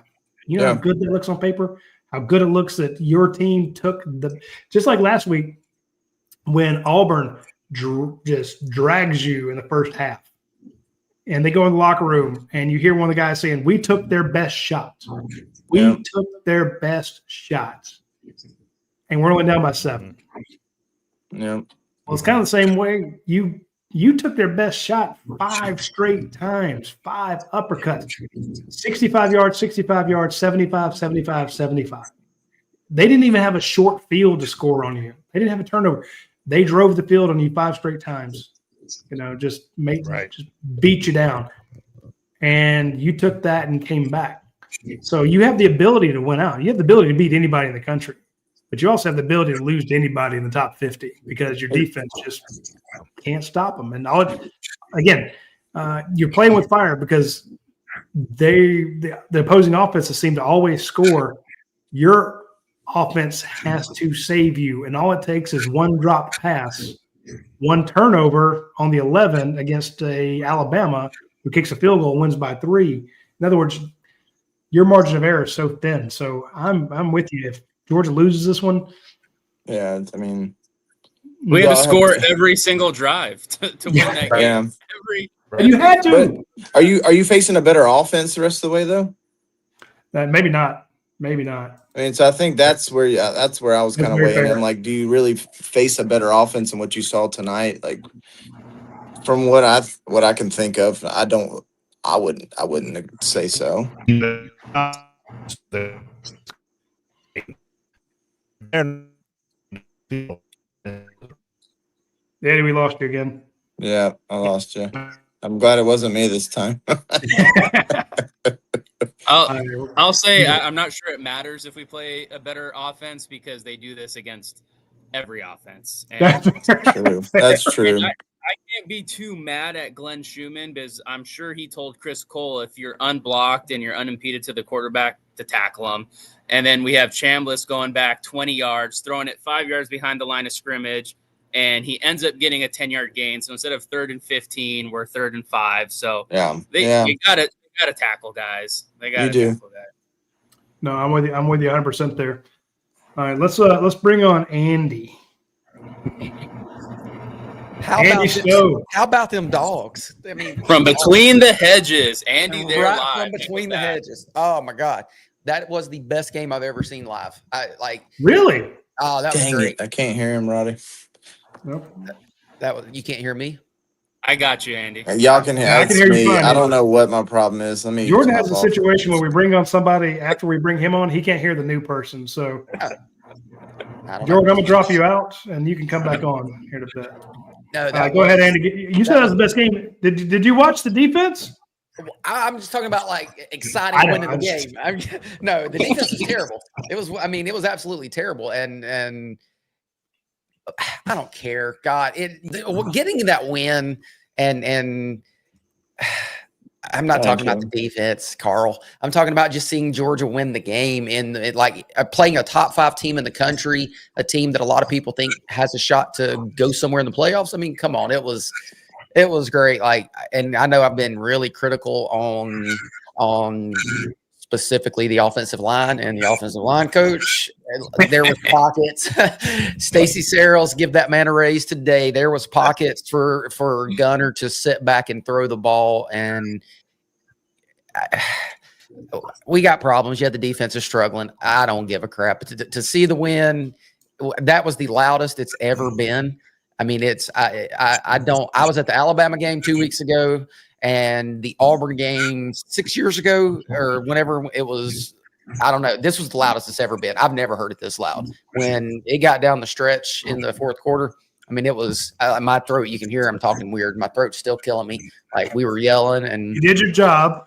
I did. I'm telling you, that stadium, Kirby can never say the fans aren't doing their part because it is as loud as any other stadium. I don't know that anyone else can get that loud. So, but we do got problems. One thing I was mentioning this with Eddie. I know that Donut Dog and a lot of folks on the board hate Stacy Searles, but the fact that you've gone 6 different offensive lines, yes, 7 games with, I do not remember the last holding call. I do not remember the last illegal procedure, false start. Occasionally get a legal man downfield. Every now and then, but yeah, that happens. That's an RPO where you play calling. Yeah, hey, I don't know what's going on behind me. But if I don't see the ball come out, that means we're keeping it, we're running it, and I got to run and get ass downfield and block. Yep. So that's on your QB. So again, I'm honestly, if Georgia got a different offensive line coach, personally, it'd probably be good for me because I know that he tends to let information leak to one of my competitors. Okay. So, hey, Stacy, don't feed my competition. I can't. I got you. No one inside the Georgia programs ever leaks information. But Stacey, I don't know about that. I don't know about that one. He's a nice enough guy. But I mean, objectively, like you said, it's really easy to be against a coach. It is. You can say, I don't like, because I remember about midway through the Mark Richt era, you had the first Mark Richt, I don't say haters, but the critics come out. Yeah. And they got so much crap for being called disloyal. It's just easy to pick on a coach to say he's not any good. Because what happens in a coach's career? They either get fired or they move up. They never stay static. They're always going up and down. The vast majority of them get fired at some point. Yeah. So it's like picking the field. Remember when Tiger Woods was so good in golf? Yeah. Everybody wanted to bet on him, but the real money was the field. It was so much easier to pick the field because basically saying, look, the vast majority is 1 against 96 guys. Yep. So I'm going to put money on the field. It's easy to put money on. You say this offensive coordinator is just not that good. This defensive coordinator is not that good, and I'm going to bash him. But today, I mean, now next week we may all hate Mike Bobo. We may hate him. We may, but not next week. We're off. Well, hey, they'll probably still hate him. You got to give Stacy Searles credit for what he's done so far this year. And look, how about James Coley? But you got to question Dante. You got to question Chidera Uzadaribe. You got to question, Travaris Robinson. Glenn Schumann's got some damn answers that he needs to give. Yep. That defense, you did not force them to punt until their 6th drive. Damn. Yeah. They scored 35 points in a row, and I mean that's. When's the last time that's happened to Kirby Smart? Never. He's never had a team that he didn't at least get one stop in the first. One stop at third, yeah, yep, I know. But I mean, I know we were talking about the bad, but let's talk about Gunner freaking Stockton. I know y'all were talking about him. I've missed a lot of the show. I was coming home. The dude went 12 for 12 in the second half. Like James, I know you're like. That dude is a playmaker, and the play I tell you that play where he could have gotten sacked and then he ended up running around and weaved through, like that dude's a baller. And then you're going to talk about Lawson Lucky, like 3 touchdowns, and was that our 4th touchdown for a tight end on the year? Is that right? We don't have many touchdowns for tight end. Yeah, I think you're right. But and Nate Frazier he had 3 tonight, but we already have 1 more right on the year. Yeah, but I'm saying he 3 tonight, man. Lawson Lucky built the statue. Yeah. Do you think there was anything to do with having 2 tight end commits in the stands tonight for that? Are you trying to insinuate that Kirby Smart will say, "Hey, who's here tonight? And let's make a special blitz package for linebackers when we have linebackers"? Hey, I'll just go back to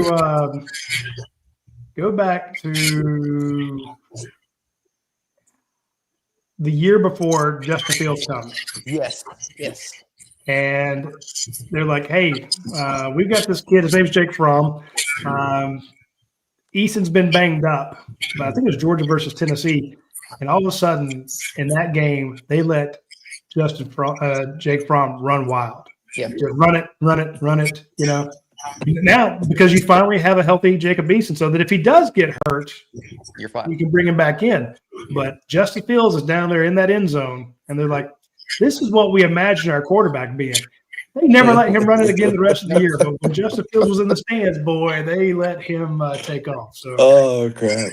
There is some gamesmanship, and when you have Brock Williams in the stands, hey, we got a 3 tight end, or we got a 3 touchdown game for our tight end, and then you tell them after the game, if we can do that with Lawson Lucky, what can we do with you? You're so much better. Yeah.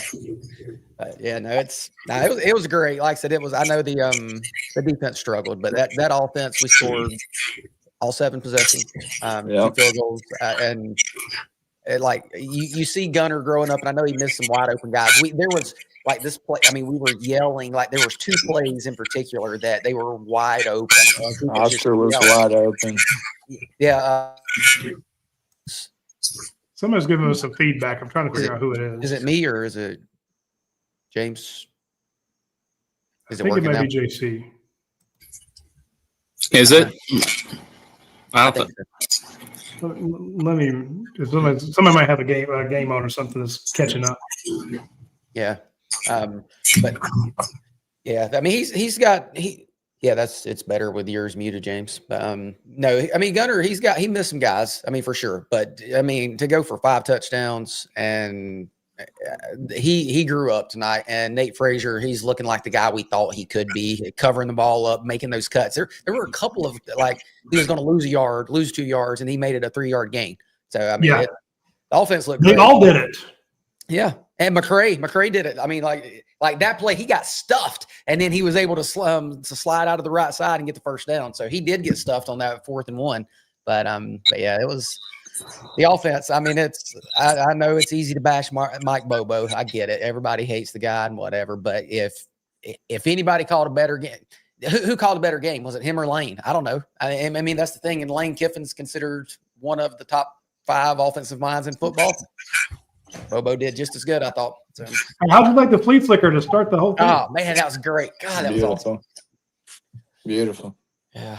Just saying, I don't like the result of Kobe Young, but yeah. Gosh, that sucks. But I guess this is Noah Thomas's time to shine, right? Yeah. Well, here's the thing. Why did they keep taking Zach Branch out? I was asking on the 2-point conversion. Why wasn't he in the game? Like, why period. But you're trying to score before halftime because you have to kick it off to them. You go down the field. You need him in the last 2 plays before the field goal. He's out. He's the one that got you there. Yes, he's the one that play when he got tired. Yes, he cut on a dime on that one play, and they're like, "Come on!" I'm like, "Come on, dude! He's not bring him in the game." I mean, he's our most explosive player. It's not even getting him the ball. It's like him going one direction sends 2 defenders that way, and it opens up things for everybody else. It's not even just him getting the ball. Like you don't have to touch the ball to make a difference. That blew my mind. He went in motion, and 2 guys. You had his guy go over, and then they played shade. Yep. Where did Gunner Stockton run? The place where the shade guy left. Where I was like, damn, they're starting to respect this kid. Yeah. And it's so frustrating. I guarantee you, I mean, you guys played the game. When you see a guy that keeps getting it, if you're a safety or you're a star or you're an inside linebacker and you're like, okay, I got to play shade over him. He's going to beat my guy. Yep. I've got coaches yelling at me to, be over the top here a little bit. Then they go another way, and you feel it, and you have to turn and burn the opposite direction because you were giving this guy so much respect. They hit you the other way. And it happens with Georgia. It's like, okay, we got to keep an eye on, Cam. And then they go to Singleton. And you're like, damn it. It just it's so frustrating. But I love the fact that Zachariah Branch is commanding that sort of respect. Yes. Now the question is, okay, Colby Young's out. Who do you put over there? Is it Noah Thomas? Do you go more to Dylan Bell? Is it London Humphrey time? Because remember, they're all cross-trained. Yeah. Yeah, I think you ride the hot hand. Dylan Bell probably would be the go-to. And then but you don't, the size difference, I think, I don't know. That's Dylan. I think you go Dylan with the hot hand and then you throw Noah Thomas in there for the size. I don't know. Yeah. I like this with Amari. Do an option play with Gunner and Branch. Yes. Yeah. They ran an option earlier this year, and it was beautiful. They did. And that play, God, who was I think I was watching the was it Georgia Tech today? They ran sort of a triple option with wide receiver coming back on the boot. Did you see that, James? Were you watching that game? Yeah, they had a wide receiver come back on like a reverse, and it was like a triple option with Jamal Haynes and then the wide receiver. Stuff like that with running it with Branch, like he can get open and go for a long time. Here's the thing. Can we give Zachariah Branch a little credit for I was about to say it. I know that would jinx him. Let's talk about the fact that this is a cat who makes people miss. He does. Mm-hmm. I don't think we give – it's not a stat that we could look at, but I really wish it was. Yeah. I don't know that there's a juke stat, an ankle-breaking stat. But there are times where he absolutely breaks people down. Yeah. Well, my worry is that he's going to play himself into a first-round pick and not stay for another year. So. Well, we had a question earlier. Is it too early to wonder if Gunnar Stockton leaves? Does he come back in 2026? He'll be back. He'll be back. And I'll leave you guys. I'll leave you guys with this with Gunnar. I know my mic's kind of screwing up here, but Kirk Herbstreit says, efficient game from Gunnar too after sucking off Chambliss. I'm like, efficient game. The guy put the team on his back. Maybe Kirk Herbstreit was petting his dogs. He acts like he cures the lepers. I had my golden retrievers back here. I'm surprised no one told me about how much of a saint I am for having a freaking golden retriever. But you get the easiest dog in the world. Congratulations. Yeah. And it's like, put some respect on the guy's name. He put the team on his back, and he outplayed that Ole Miss quarterback. I don't care what they say. Go Dogs. We won the game. On to the next. Hang on, James. Trinidad Chambliss, 19 for 36 for 263, 1 touchdown. Trinidad Chambliss, 9 carries for 42 yards, 2 touchdowns. Gunnar, 26 for 31, 289 and 4. And Gunnar, 10 for 59 and 1. Who's the better player? So you got to know. 350 for 5 TDs. Let's go. That's it. Go Dogs, man. Gunnar for Heisman. All right, guys. Yeah. Well, actually, we had a comment there asking, does he start getting some no, he left the volume. They're no. If you had a situation where they beat Alabama, then you start to have to look at it. I think he gets a lot more votes or a lot more consideration. Here's the thing. He's the number 3 quarterback when it comes to rankings in the QBR. He was like 88. I don't know what it is today. He completed 84% of his passes. 84%. Wow. That's just nuts. And he's not perfect. He's not throwing a perfectly accurate ball. He's missing some, but he missed a few. Yeah, he definitely did. And me, like being in the stadium, it's harder to kind of see some of those angles. So what was Coach's take on him today? And what was his take on the defense? Well, his take on the defense is they're just god awful. He doesn't say it that way, but right. Here's the thing, Coach started getting some grief like 4 weeks ago when he started saying, "Look, folks, you got to take a reality pill. These games are going to be nip and tuck. They are going to be hard. We are not going to blow teams out like we used to. Damn it, the game has changed. We're just not that good." And people are like, "Coach, you're the biggest, kind of cheerleader. You're the biggest kind of Kirby Smart supporter there is. Right? What are you saying? Why are you, why do you sound so down on the team? You're the one who always kind of gets stuff." But now Coach calls it like he sees it. He knows how bad that defense can be, and he was worried about it. He was absolutely worried about it. So he started talking about this weeks ago.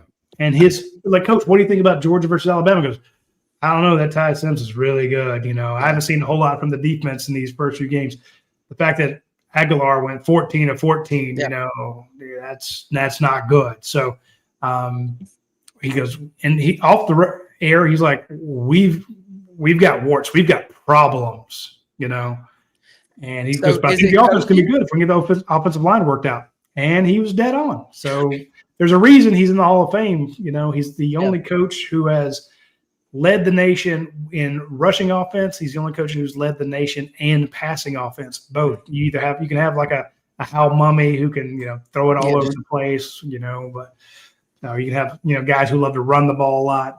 He's an offensive savant, and he's like, well, we're going to be fine on offense, and I think Gunner's going to get it done. And when everybody was banging on Gunner, he was the one that stood on the table, just like he did with not so much Carson Beck, but he did it with Stetson Bennett. He was on Stetson. Yeah.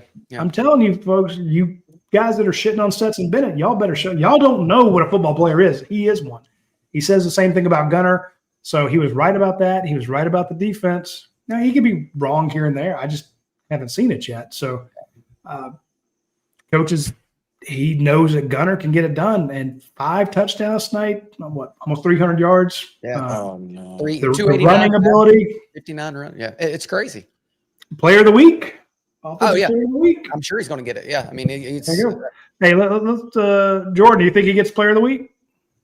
I mean, I don't know who else would. I mean, at this point, he outplayed the Chambliss guy getting all the hype. I mean. Bama just had a pick six. Of course they did. They threw a pick six or got a pick six. They just it's 22-7 right now at halftime. They got to kick the extra point. But I don't know at this. Just looking at everybody else, I think he outplayed everyone in the world. Why not? I'm looking at the stats for Texas A&M. Marcel Reed went 22 for 32 for 280, and he ran for 55. So that's John Mateer didn't do anything today. Mateer was nothing. I don't know. Ty Simpson might win it. Ty Simpson could. It's early. Yeah, it's early. 11 for 16 for 162. But Tennessee will quit here in a minute, and he'll light them up in the second half. Yeah, they'll light them up like a Christmas tree, probably. And Roddy, I did see someone ask. They said, "Was Georgia the favorite today?" Yes, Georgia was the 7.5 point favorite. They covered it. How about that? Wild. Wild to me, but I'd never expect. I thought Georgia was going to win, and I thought it was going to be a low-scoring game. If you would have told me Georgia was going to score 43 points, I would have said we were beating them 43-10, like blow them out of the water. Yeah. Nope. Dude, here's the thing. I write a column on Fridays called the Georgia 3-2-1 report. Yeah. And when I got, I'm very pessimistic. Yeah. And my entire first point is about how bad the defense is. Yeah. And it's been that way for the last 3 weeks or 4 weeks. I'm just like, the defense is not good. Here's what Georgia's going to need to do. And I think I ended that first point with hopefully Ole Miss will screw up, drop a ball, fumble, something. Because I just didn't know how Georgia would stop them. And for 5 drives, I felt very vindicated. But at the end, I said every once in a while, at least once, twice a year, Georgia versus Texas last year, you expect it to be a tight game. You think your team might lose, and Georgia just comes out and beats the dog crap out of somebody. They just everything hit. You get a few turnovers, and it all works out. And then there's other games where you get your head kicked in. Yeah, and I thought, the Alabama game was tough. The Auburn game was really tough for the first half. Tennessee was tough. You had to go to overtime. It's bound to go Georgia's way at least once. This is the week. Yeah. Ole Miss barely survived Washington State. Ole Miss hadn't played anybody. This is the game where Georgia puts it all together. I was so freaking wrong. But I thought that they would come out like the winged Hussars, and no. The offense did. Offense did, yeah. I was just about to say that. The offense did. So to your point, if you told me, Andy, that, hey, look, Georgia scored 43, I'd be like, yes, I was right. I told you everything. You beat my chest, take my victory lap, not knowing that Georgia's going to give up 35 and not be able to stop them, have their worst defensive performance of the year. That's the worst defense that I've seen since Kirby's first year. Like that, it was that bad. I said the same thing. But or the top 10. Defense, where's Georgia ranked? Let's bring on Ben. You're probably going to lose. Oh, there we go. Or the top 10 teams lost today. Is that Albert Pujols' favorite fan? Is he going to be the Orioles manager? I have zero clue, Andy. Dude, it's going to be crazy. So. Oh God, they're awful right now. Okay, so when it comes to where Georgia's going to be ranked, I think they're going to be top 5. Texas Tech just lost. Yeah, they and went you down. have Ole Miss. You just beat. I think they'll probably be ranked 5th. Yeah, 5. Yeah. You take their play, you switch them. Mm-hmm. Yeah, you kind of flip them. That was, and I think Andy said it. That was honestly maybe one of Georgia's best wins ever, because it's one thing to be in a shootout and be down. To be in a shootout and be down against Lane Kiffin's a different animal. It is. But dude, like when I see a shootout game and I see Lane Kiffin on the other side, I'm like, yeah, Georgia's probably screwed in this. But this team, for whatever reason, Roddy, when it comes to fourth quarters, outside of a 4th and 1 against Alabama, which I just think they have voodoo, they just are resilient. Like, this is the most resilient Georgia team. And I think we talked about it, Roddy, that there's this team compared to other ones is not that talented or good. The player development in certain areas on the staff is not good. I know Andy earlier, thank God, preached praise on Stacey Searles. So I think he's honestly been the best in-game coach for Georgia this year. Him and Mike Bobo. How about that? They're the 2 best coaches on Georgia's staff this year, Roddy. Like, I don't know how you debate otherwise. They are. Like, the way Gunner's playing and the way the offensive line's playing with all these makeshift guys. Ernest Green's probably the most established starter. He's been hurt all year. So you have to look at that and be like, this offensive line has been impressive. And most of them, a lot of them are 3-star guys. Glover was not a high-rated kid. Drew Bobo was a 3-star, was barely a 3-star. So you have to look and go, he actually doesn't have that many high-rated kids on his offensive line, and it's playing well. So I think the offensive line needs a lot of love because they just bullied Ole Miss. In the second half, Herb Street literally said they are tired. You look at Ole Miss, and you go, they have no chance of moving Georgia. Gunner Stockton, he wasn't even close to being sacked. I remember there was one time, it was, I think, either 2nd and 6 or 3rd and 6. He rolled all the way out to his right. He had like 10 seconds to throw, ran all the way back to the left for first down. I go, he had like 12 seconds on that play. Yeah. I'm like, if this was last year, or if Carson Beck was the quarterback, that would have been a sack, or the ball would have been in the middle of the field. Interception. Intercepted. Yeah, interception. So, I mean, the offense this year is light years better, which is the pro. And I think one thing earlier in the year, me and Roddy talked about was like all the issues the offense has had so far the year, like Taylor's drop is fixable. Yeah. That 4th and 1 where they didn't get with Cash Jones against Alabama, Glover blocks the right guy. That's arguably a touchdown pretty easily.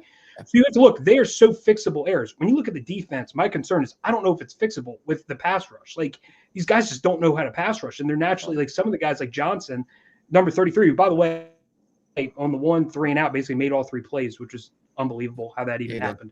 But you look, he doesn't even know how to be an edge rusher yet. He played running back. I think he might have played some inside linebacker. Like, some of these edge guys aren't used to being edge rushers, and you're trying to develop them from scratch. So when I look at this pass rush, I don't know how you fix it. And you look at the secondary, I mean, you need a pass rush to at least help out the secondary somewhat. Exactly. So I don't know what the fixes are for the defense. It's alarming, but the offense this year is such a bright spot. I think this might be the most fun Georgia offense I've watched in years, to be honest. You're right. It really is fun to watch. Since the 2022 Georgia offense was Stetson leading the way. Yeah. And again, maybe. Or is it? Do we like it more because it's not Carson? I'm not trying to. Just sitting. Georgia's offense felt so clunky. Right.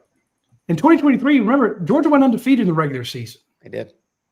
But last year, it felt like you had to fight through every possession. Yep. This you didn't have a running. Felt like, oh man, they're just going to destroy people tonight. The way they could run it, they could throw it, they could scheme it open. There were some fun plays, some fun designs, and all that. I'm with you, as they were saying. You don't want to watch the defense. You used to always want to watch the defense and just see them, get to the quarterback.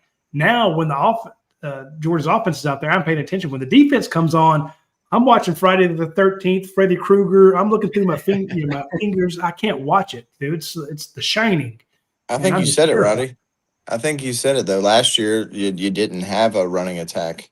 Like you couldn't run the ball last year. That's why it seems clunky. And it's like, I think you have that this year. You have got plenty of options this year, where last year was not the case. And I think that's where the clunkiness came in. But also like a running quarterback. Yeah. So that definitely helps too. But I guess a rushing attack, period. Yeah. And don't forget, you add Dylan Bell in on that running attack. Dylan Bell, God, he is a Swiss Army knife. He is so good. He had a good game today. He did. I will say, Gunner feels like a Georgia quarterback. I think Roddy feels like Beck and Gunner, right? Yeah, he feels. Gunner feels like the ultimate Georgia quarterback. Not only is he's like a small town guy guy that can resonate with like Andy. So you look at him and he's like a very tough guy. Like you look at Stetson and him, they're just kind of gritty quarterbacks from small town Georgia, and they feel like Georgia quarterbacks. When you look at Carson, I remember the issue I always felt with Carson was last year they interviewed him before the Florida game, and I was like, oh no, this is bad. Was when he goes, yeah, my dream was to go to Florida and my dream was to play baseball. The only reason I played at Georgia is because it was a big brand and because football offered me a full scholarship, or else I would have played baseball. I go, okay, that's a red flag. First off, you're saying you don't love football the most. Second, you're saying the only reason you went to Georgia for a brand, you don't really love it. I go, that's kind of a problem when you say that in an interview. And then I think prior to that, he goes, yeah, when I'm away off from football, I don't really watch a lot of football. So like we're on the bye week, I want to relax with my girlfriend. He didn't seem like he really loves football like too much like that. I'm like, even if you got to lie, why are you saying that in an interview? So I always felt like, Carson Beck is not the prototypical Kirby Smart Georgia quarterback. And I think that's why people, even the fan base, feels it around Gunner. Gunner's the pickup truck driving small town guy, just like me. I drive the truck. I live in a 2 red light town. I mean, that's the thing. He is a Georgia Bulldog through and through. And growing up in Tiger, Georgia, he is a Georgia Bulldog. He's got the Jake Fromm, the Stetson Bennett feel. It's just, I took that as a compliment. And if you're going to bring a kid, I don't say from out of town, but Aaron Murray was an absolute Georgia quarterback. He was a dog. He loved Georgia from top to bottom. Came in, dude. I remember the day he committed. It was a big deal in the vault, and all these horny sons of bitches were talking about his mother because she's very pretty. Everybody was losing their mind, They were like, "Oh my God, have y'all seen his mama?" I'm like, "Hey, stop, down, boys." But he came up, he and Orson Charles, and it was just they both loved it at Georgia. DJ comes to play. David Green, who's goes all over the country first. The Eric Zayers of the world. They travel. They look at everything. They're like, "No, I'm gonna go here," and they come in and play it. And again, that's. I'd rather have the best player. I don't care where he's from. But at some point, when you want to play quarterback for Georgia, every once it's whether or not you slide, right? Whether you put your body out there, whether you put in extra work, whether you go to Miami over the weekend or not. Mm-hmm. Even though you can. And this is a kid who goes and feeds his cows and then comes out and gets some extra work with the guys, and he wants to win for you, and that is becoming rarer and rarer in this era. It's that. So I'm excited about what he can do, and the guy waited his turn. And here's the thing: Carson waited his turn. He did. I've got no compunction with Carson. Carson could have transferred multiple times, but when he first got here, remember it's 2020. Everybody's in isolation. You don't even have a spring camp. They're all isolated. This was a kid, when I would talk to people, I go, well, how's he doing? They're like, oh, Carson, he's just a sourpuss. Just a sourpuss. I'm like, really? It's like, yeah, if he throws a bad pass, he's going to blame the wide receiver. What do you do on that 4th interception, apparently? Yeah, he's always been a little sour, but these kids, they'll run through a wall for Gunner. Now, again, Gunner may not be the better quarterback, but when you were getting your asses kicked for 3 quarters, you got to have somebody that's a little optimistic. And Gunner believes that they're going to win, and that belief spreads. And hell, it spreads to the defense, and the defense finally gets a stop. So let him keep coming. Yeah. if you slide, you have to have the arm to back it up. Yeah, I'm with you there. And when you brought up Aaron Murray, who's that tight end that Georgia recruited a couple years ago, Roddy? Bear Tenney. I remember literally checking the board, and it was like everyone was like, instead of checking like how Georgia was standing in the recruitment, if they were like 1st, 2nd, or 3rd, everyone was just commenting about the mom. It's like Bear Tenney, and every single comment was about his mom. Okay, we got to stop this. No comment. I'm not going to tell you how these horn dogs go after Talon Taylor's mom. Comment. We can talk about Justice Haynes' mom. There's a story about that one too. So that's getting too personal. Yeah, that's different. That's very different. Oh, dear. Yeah, that one's a little too far. That's a little too far. I'm gonna end it on that. I'm tired. I still haven't had dinner, so I'm gonna go get me something to eat. But go eat, Andy. We're gonna let you go. We're gonna bring on John. He may lose me if he hops off. So just in case, I enjoyed it. Okay. Oh, we're still here? Oh, hey, there we go. Look at Hey, that. you're still here. I mean, I can John, hop off how's if it you need going? me to. Where are you at?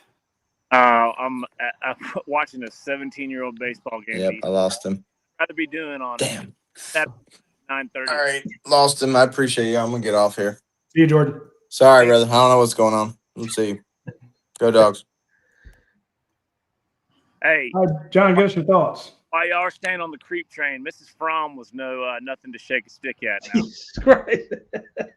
Oh, that's right. His aunt. I got a story there I can't share with folks, but My dad. I can say this because my dad, God rest his soul, at Notre Dame. He tried to buy her a beer and then realized quickly when her 6'3" big ass husband. Yeah. Hey, I was on with Dane earlier. Listen, a win is a win, and I'll just say this: the University of Georgia should never be this bad at rushing the passer. So if we've and Jordan Hall, all those guys, if we've missed, that's fine. But I just don't. I cannot get my head around it. And I'll say this, and I told Dane this. This is the worst defense since 2016. And I'll say 2016 gets a pass because they had a brand new head coach. They had been through a coaching change, and they still had Maurice Smith, who knew what was going on and was at least getting in dudes' faces and stuff. They don't have that. Yeah, you're right. And here's the thing, I bang on the secondary all the time because it feels like guys are open all the time. But at some point, you got to get pressure. I don't know if it's the chicken or the egg. The pressure makes it worse on the secondary, or the secondary is you got to drop guys to cover up the secondary. Therefore, you can't get to the QB. I believe it's the former, not the latter. But at some point, they broke him out of his spot a couple times, but it was not until the fourth quarter. Yeah. And at some point, you got to be able to beat a block. Georgia rushed 7 versus 5 and gave up a 75-yard touchdown. Yeah, I don't understand it. I don't understand it. 7 versus 6, but still, I mean, you had an extra guy, and they picked you apart. I mean, is it money, or is it just misses, or is it guys not living up to their talent? Well, we had a bunch of we debated this earlier, and we had a bunch of I think Amari and Keith and Blind Squirrel. I think about a bunch of them nailed it. A little of each on some guys. They're just not that good. Yeah, and people they didn't develop their starters because other guys left, or other guys are hurt. Some they're young, this is their first year. Quintavious Johnson, his first year. This is a guy who played offense mostly in high school. Yeah. And I can remember, and this is Jordan Davis, I know, but I can remember his freshman year, Kirby would not give him any praise. He's like, he's not there, he's not there, he's not there. And I'll just say this, I just don't see anybody, that's flashing like that. I mean, the guy at the end of the game, but I never thought I'd see this. Chris Cole misses on a again, easy sack. Yeah. So you picked the right guy. You've taught him the techniques. So the evaluation was right. The development is right. The execution is bad. Yeah. And other guys, you pick a Ja'Cory Thomas, a running back in high school. You move him over to defense. Okay, maybe you missed there. Maybe that was a bad experiment. Sometimes it's you were right with Damon Wilson. You were right with Bear Alexander. You were right with C.J. Allen. They've all C.J. Harris, excuse me. They're all transferred away. The guys you keep and develop, C.J. Allen, Raylan Wilson, they're making plays. Yep. So it's there's no simple answer to it, and I'm not trying to say it's all nuance, but you're right. There at no point should Georgia be this bad. But when's the last time you had Leonard Floyd, Adam Anderson, a John Jenkins, maybe not John so much, but just a speed rusher who could get to the QB? It's been a minute. Would you say like Nolan? You had Jalen Walker who did it a couple times, but where's your Jalen Walker? He didn't do it till his last year. So yeah. Well, he's. I have no doubt that they're scouring all over the country, but it's. I would say they're just very fortunate this year that they have the offense that they have, which is crazy to say at Georgia. You never, what that just score 10 in 2021, 22, and you'd be all right. But I mean, you know what, Roddy? South Carolina's looking bad this year. If Dylan Stewart wants to look around, if I'm Georgia, I'm offering up whatever to make that happen. Well, I mean, you had a chance to get him. You had a chance to get the Weeks kids. Yeah, they passed. I think the Weeks kids, that was a miss. Those guys are good. Yeah. Despite LSU overall being pretty bad on defense, those guys are a highlight. Hey, what about that long conversation? Or not long for post game with that receiver from Auburn. There may be a little bit of hope there for us, possibly. No, I have a suspicion, Roddy, that James Franklin, if the Auburn job opens up, James Franklin at Auburn, I would not be shocked if that happened. Yeah. Well, I hate to say it, but no. If I say he doesn't scare me there, then he'll wind up winning a national title or something because he's just. I'll invite the bad Franklin is peak James Franklin. He's winning 9 games. Honestly, if I'm Auburn, if you just tell me I get to consistently win 9 games, I'm taking it if I'm Auburn because they've been a joke for several years. I'd rather take just the 9 wins. If I'm being honest, if that's what James Franklin brings me, I'm taking it because I don't think you're going to get a high end coach. No, and it's in the coaching circles. There are certain schools. When you talk to coaches, you'll hear them talk about a certain school and its fan base and their unreal expectations. And amongst the young coaches, they're like, Auburn has issues. And I mean, a lot of it went down with the fact that, why do they have coach they do and how they ran the previous guy out, And remember, for a while there, Alabama was the same way before they landed on Nick Saban. I mean, you had 3 different mics, and it's just they're like, that's a toxic job. Yeah, they're all expecting you to be Bear Bryant, and Florida's been that way. Remember, Ole Miss for years they had a good guy who was winning them 9-10 games a year. They're like, oh, you're not getting us over the top. Was it Tuberville, Tony, I believe? And they're like, we're going to fire you. And then they just disappear, on the runway. Yeah. I mean, Tennessee. So it's really easy to fire a coach, right. But it doesn't mean your next guy's going to hit. And the process of firing coaches is different now too. It's NIL because now you have to pay the buyout. Now a lot of coaches are probably going to want NIL incentives.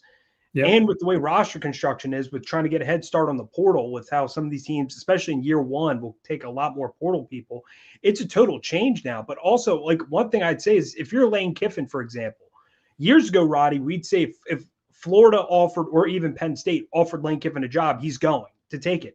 I don't know if he does now because with Ole Miss, it seems like they're paying money and he's like a god down there. Why would you leave? I mean, think about it. He had that portal class last year we talked about, Roddy, with Walter Nolan and all them. Their defensive line killed Georgia. They got like 2 or 3 defensive linemen in the NFL, and they got all that in 1 year from the portal with NIL at Ole Miss. So what's going to be that big of a difference at Florida? Because he likes living in Florida? I mean, he gets to basically be the mayor in Mississippi. So I look at it from the standpoint of if you're Lane Kiffin nowadays, do I really take that job? Like Drinkowitz is another one at Mizzou because I'd be like, Drinkowitz is one of the people I'd hire if I was Penn State. But if I'm Drinkowitz, do I want to go? Because I have Anheuser-Busch help me get Luther Burden. If you're telling me I can do that in the SEC and Missouri, I can win 8-9 games at least a year, they're going to love me. So I think it's different now to see where coaches end up with the way the new landscape is. You're right. Amari says that Lane's not going to leave Ole Miss. But then T. Franklin says, yeah, Florida's a better job. Is it, though? Because the expectations are higher. You do have that recruiting advantage, but the recruiting doesn't matter anymore. I shouldn't say it doesn't matter, but now it's more portal. The folks there saw in Ole Miss, and Ole Miss has money, just like Florida does. And they're like, let's get a Walter Nolan. Let's get some of those guys. Lane says he needs them. Lane's a superhero down there. You come to Florida, they're comparing you to Steve Spurrier. They're comparing you to Urban. They're like, we need titles, man. We need titles. Yeah, you can recruit well here. But now, and here's the thing I'll say about Kirby Smart and Georgia and how this applies. I know a lot of people are like, why are y'all talking about that? Kirby Smart's always hired really good recruiters. Yeah. If you can't recruit, he will let you go. He's like, look, if I have better players than everybody, coaching is good and we will develop you, but I need guys that can recruit. He was not a big fan of Shane Beamer. Shane Beamer did not sign one person while he was at the University of Georgia.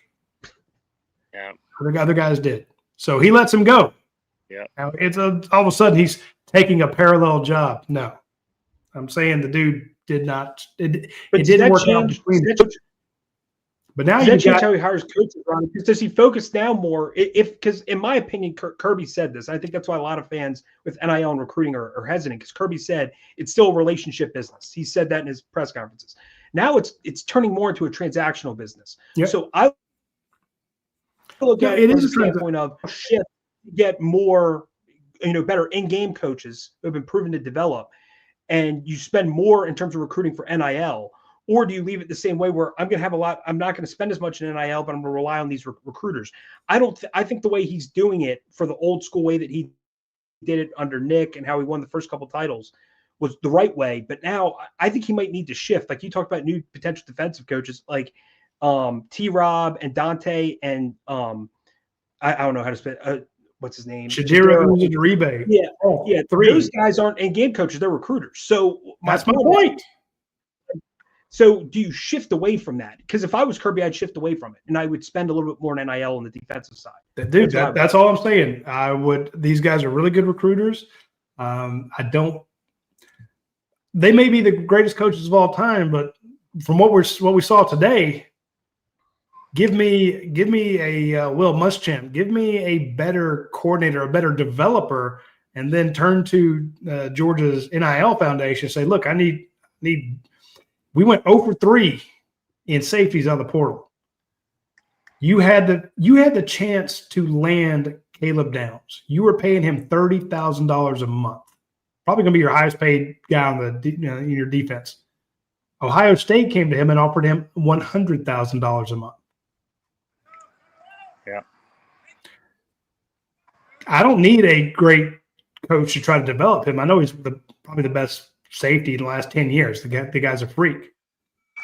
I don't need you can have a great relationship with him. Didn't work. At some point, it's like, look, let me get good coaches and buy the players I need, because that's the way it's going now. It's what you see in the NFL. NFL doesn't use recruiters; they use great developers. They need great minds. So, and maybe Dante Williams is the best best cornerbacks coach in America. But that's not what I'm seeing every Saturday. I'm seeing 3 different pass interference calls. Right. It's a problem. And at some point, and a lot of times it's the same guy. I made a joke weeks ago in my column about the weekly pass interference call on Ellis Robinson, and I hate it. I shouldn't throw kids under the bus like that, but it had been happening.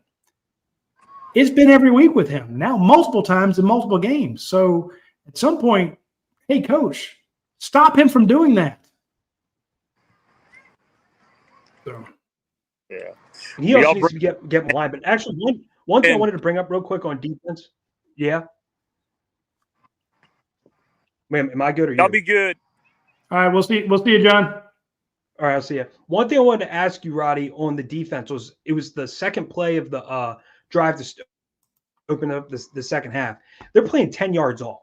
The whole defensive secondary is literally at the sticks on, I think it was like first down, or I think it was 1st and 10. I'm sitting there, I'm going, you are giving them, because the whole game they hit so many curl routes for like 7-8 yards. Hitches. They hit those. And I'm sitting there like, you're giving it to them. Why are you just giving it to them? And there, not only did they give it to him, but they missed the tackle. So then there was nobody else. And that's why that 75-yard. So I'm sitting there going, I don't understand it, because that play call to me screamed like, are they really that confident in their defense? They're just like, hey, we're going to give you yards and maybe hope to get you in the red zone and stop you there. Like, that's what it kind of screamed to me. I don't understand what that was, but they did that a few times today. They did it on a 2nd and 8. They were 10 yards deep. Guy caught it 7 yards deep, fell forward, got the first down. Now, here's the thing. If they're throwing it deep on you, you're probably going to give them a pass interference call, or they're going to catch it. So maybe the idea is, hey, we're going to just entice them to keep everything in front of them, but eventually they'll throw a bad pass, or the guy will drop it and we'll get something there, or we can close and hit him and drop him. But there were so many times that Georgia was so deep. I don't understand it. And again, that's coaching. Yeah. Those guys know where to stand on how the play is called. And you were telling them to stand 10 yards deep or stand on the first down line. So when the guy – and the same thing, I teased Dayne about the fact that he and I can never really call a play because Coach John always calls them before we do, and he's always right. We call a play or guess what we think is going to happen, and we're never right. But there was one where they were doing the same thing, and Dane's like, just throw it to Zach Branch. They're playing 10 yards off the ball. And they threw it to Zach Branch. It was 2nd and 5, 3rd and 5. And, yeah, he got 6 yards. So by the time they get to him, because he's so fast, he had a first down. And I'm like, good call, Dane, because he's wide-ass open, and they're so far off. And Georgia's been doing that time and time again. But at the same time, if you see them walk up and press man, you've seen Ellis Robinson. He's supposed to actually touch his guy, throw off the timing, change his route, and the guy just blows right past him. I don't have confidence in them in press man. So, I don't know. You kind of pick your poison. Yeah, because I look Zachariah Branch. Honestly, I would get him the ball more because it seems like every screen, for as much as people hate Mike Bobo on the screens, Zachariah Branch. No, it seems like nobody's works. Even there was a play where it should have only been like a 3-yard gain. And he juked out the defender and got like an 11-yard first down late in the game. And I remember telling people that 3rd down where they obviously handed it off. I kind of hate those when it was 3rd and 3 where they could have, if they got the first down, the game would have been over right there. But instead they ended up kicking the field goal. I hated that design because you told them that you're running the ball. You know they're not. You're telling them that, and it's also after a long time out where they just have to sell out for one play. I would have honestly just done a screen to Zachariah Branch. I would have got the numbers lined up where I get it to Zachariah Branch. He's going to make a guy miss or just fight forward. He's going to get 3 yards. They're not going to stop it. That's why I'm like, just go to it. Until someone proves me they can stop it, I'm going to it. So I would actually get him the ball more, especially now with Branch, with Colby Young out. Yeah, I would go to Branch more. I've got no problem with that. I mean, it's not like you're you don't have the same problems that you did last year where you had dropped passes. I'm not trying to get anybody, not trying to jinx anybody, but this team's catching really well. Yeah. It's an easy pitch and catch with a guy that is damn near impossible to get a hold of. So I know people don't the screen or the swing pass kind of drives people crazy, but I'm like, it's effective on first down. And Georgia threw a lot on first down.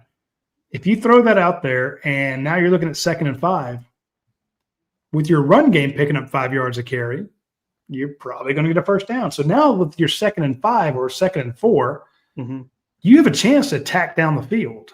And they know that. And so they have to adjust their coverage because they know it's coming. And then you hand off and you pick up 6. Now you're back to first down again. Screen pass. 2nd and 6. Okay. Well, you got at least positive yardage. Time's ticking off the clock. Honestly, it may not be the sexiest thing in the world, but it's effective. You did not punt tonight. Nope. You needed every point you could get. And that, now I'm not saying all the plays are great. That's 2-point conversion play. What the hell was that? They said Cash Jones was open to start the play, but the replay never showed it. So I'm confused by that because like Chris Fowler was acting like he was wide open, and some people said, yeah, he was open for like a second, and the play design wasn't to him. Because I thought if they threw it to him, that was like the most obvious motion out there, just toss it to him. So I'm like, I think that would have been too simple.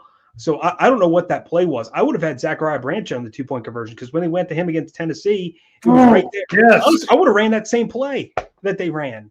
Yeah. They motion him out. They get the defender's eyes moving all over the place and to get him the ball in a one-on-one. That's what I would have done. I'm with you. There are times I still do not understand the substitution or the personnel decisions as to who's out there when. All right, folks, go ahead and start. We're going to let the comment section give out helmet stickers this week. Is that fair? Yeah, it's fair. So we'll give them out too, but I want the comment section to put in their helmet stickers. Real quick, I do need to mention our friends at the Rogue Shop. I'm looking for where are my rogues? I'm going to have to. Oh, so folks that don't know, those are the littles, the rainbow littles.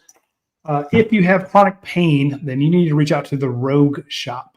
Okay, they make gummies, THC, Delta 8, Delta 9 gummies that are fantastic if you have chronic pain. Richard, the guy who came up with these. He was in the military. He's a former college athlete. And when he got hurt in the Army, he had chronic pain, but he did not want to take opioids, pain medication. So he found out about the anti-inflammatory properties of cannabinoids, and he started creating his own products. So if you have the chronic pain that hurts you all the time, or you can't sleep, they have the grape gummies, the blood orange and apple gummies, the lemonade gummies, the daytime orange ones. They have the tinctures that are for chronic pain. They have the salve. This stuff's amazing. One of their top sellers here, the pain cream. Point being, use promo code Bulldogs10, get 10% off. Reach out to the Rogue Shop if you need anything for your chronic pain or insomnia. And when you click on there, you'll notice that if you need any help, they will chat with you online. If you start putting your questions into the chat there, it goes straight to the owners and they answer your questions in real time. So shout out to the Rogue Shop. And he is a big Texas guy, so I'm sure he is freaking out. And that's why Richard is normally say speak with Richard or speak with his wife, but they're not doing that right now. Let's get this one. Chris Garcia says, why is our kicker kicking out of bounds on kickoffs? Chris, damn it. I appreciate the super chat. Yes. Why did Georgia on first two kickoffs kick the ball out of bounds? No idea. I have no idea what that was. I doubt they told him to do that. I guess they want him to directionally kick. They wanted him to kick it to the left side for whatever reason. Just kick it out of the back of the end zone. That's what I'm saying. Just kick it as far as you can. And here's the thing. I went and looked it up. I'm like, wait a minute. Does Ole Miss have a badass returner that I don't know about? No, they do not. So it made no sense. And I'm with you, Chris. The only thing that I saw, the first comment when I asked that, I'm like, why that's back-to-back kicking out of bounds. And someone responded, would it really matter? Would 10 extra yards matter? And I'm like, yeah, no.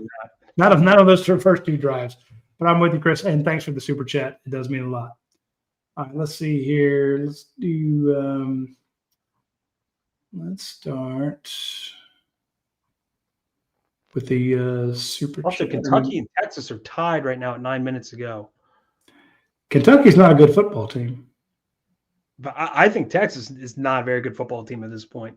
That I wasn't saying that. I'm just saying if they're tied and Kentucky's not very good, transitive property tells you something there.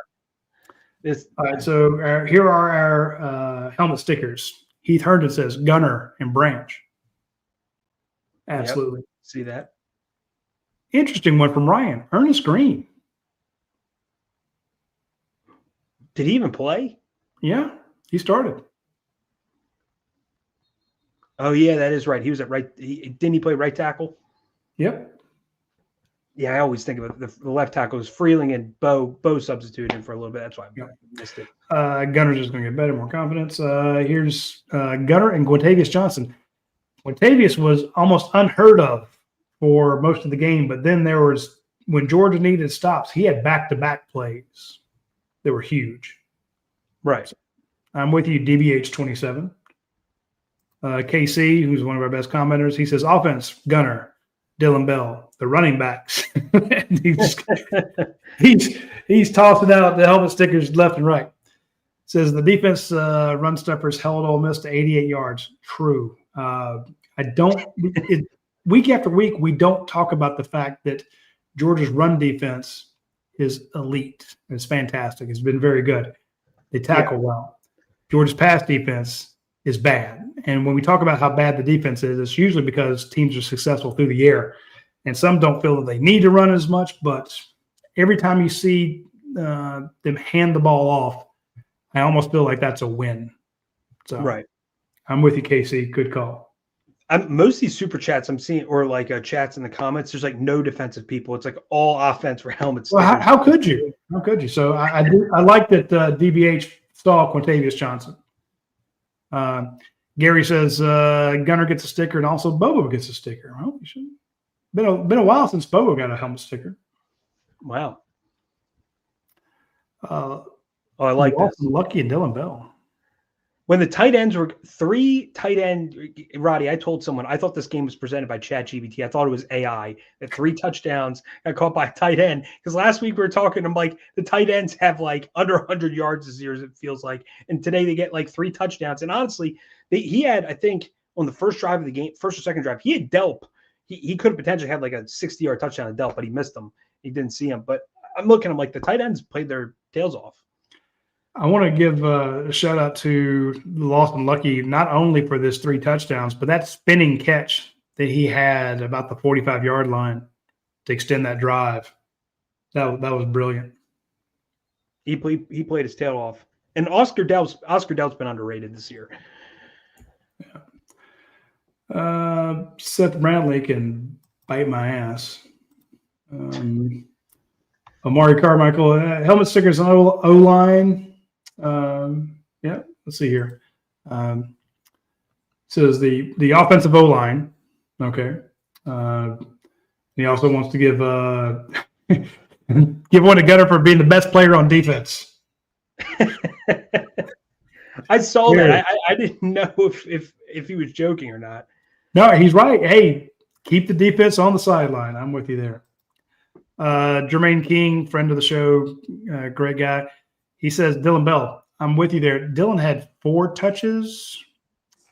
So he had 2 catches for 57 yards. That 36-yarder was huge. And then he had 2 carries for 19 yards. So that's I'm no genius here, but I think that's it just amazes me, Roddy. Yards on 4 touches. Last year's is totally different. Because last year the highlight was when they played Texas. Oh my God, the pass rush. You looked at the team. Some of the DBs like Starks are like, oh my God. And then this year, it's the things that are good and bad have totally flipped. It's just so confusing to me. T. Franklin says Gunner and Christian Miller. You know, he's the highest graded D lineman in the SEC this year, according to PFF. He's like number 1 among D tackles. Yeah. Lawson Lucky, Nate Frazier, and Gabe Harris in the 4th quarter. Chris, I didn't really see Gabe Harris do something in the 4th quarter, so shout out to you for having the eagle eyes. Is he number 0? Yes. Yeah, I think I saw him make like 2 plays, but at least like that's probably more than most of the defense, to be honest. Yep. Okay, and Maury says Gunner kept the defense on the field. Gunner's a real deal from Bruce. One guy said Josh Horton. Very fair. Well, hey, Ryan Clark, he's right there with you. Josh Horton. Yeah. Brett Thorson got 2 weeks off before facing Florida. He didn't even. I just realized. I don't know why I just realized this. He didn't play at all. He did not. He got 2 bye weeks. Yeah. Casey says no sticker for the secondary. They get laps. Oh, I can't imagine how much those guys are going to run. Let's see who else. DB says Josh Horton's a good shout out. JJ was in the backfield a few times. Yes, I agree with you. All right. Do you have anybody that was missed? I think the only one I'd say Oscar Delp, because he made a few catches, and also his blocking is very underrated on this team. I don't think people talk about it enough, because there are games this year where they show his blocking that opens some things up for guys like Bowens and others. And today I thought he did an exceptional. We talked about him enough. All right. Did anybody give CJ Allen one? No.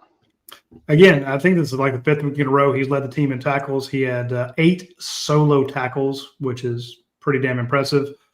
I want to give DeMello Jones one, but we kind of have the standing rule apparently that nobody in the secondary gets one. from this past week, but he did have one pass interference call, but he also had a huge breakup.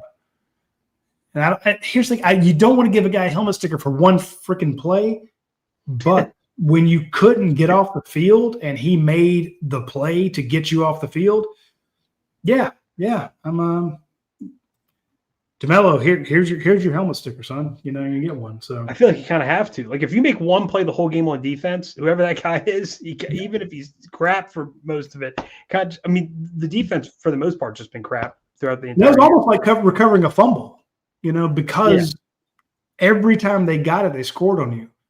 And even when they went their first 3 and out, 2 of those passes should have been completed. It's not anything you did amazing, but then on the second or third stop. You had DeMello Jones play a guy really well, just beautiful coverage. And yeah, I'll give you one for when the game's this close. Yeah, I'll give you one for that. Because my brother was talking to me during the game. He goes, Georgia, I think once they went up 9, Ole Miss, he goes, Georgia, every time they score a touchdown, should try to go for 2 to cut that lead by 1 point on each drive because it's that bad how bad the defense is. And I'm like, it's kind of crazy to do, but like I get your logic there because the defense is that bad. Like there was really no faith in it. And for him to get the stop on 3rd down, it changed everything because that gave that defense life in a sense of, oh, we can stop this team. Because I felt like the first 4 drives, they felt like, hey, we can't stop this team. I'm with you. Did anybody pick Josh McCray? No. I'll give him one. He had 5 carries for 13 yards. That sounds boring as hell, right? Yeah. 13 yards on 5 carries. But 4th down, though? 3 of those carries, 3 of his plays kept Georgia in it. So I'm with you there. Somebody had to mention Nate Frazier, right?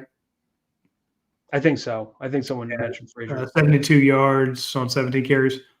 I'm giving one to Chauncey Bowens. 61 yards. 10 touches, so 10 carries, 61 yards. I'm no genius, but how many yards per carry is that? How many did you say again? 61 yards on 10 carries. 6.1. There you go. I know even you could do that math. Yeah. Plus, he also had 2 catches for 16 yards. So, not too shabby there on Chauncey Bowen. So that's a 83-yard game for the guy that didn't even get the start. So he's honestly a top 5-6 player on Georgia's team. Like if you tell me the next 2 drafts, he's one of the highest guys on that team. Yeah. I don't think it's particularly close too. I'm with you there. Boy, the comment section, DBH is like, hey, I can do that math too.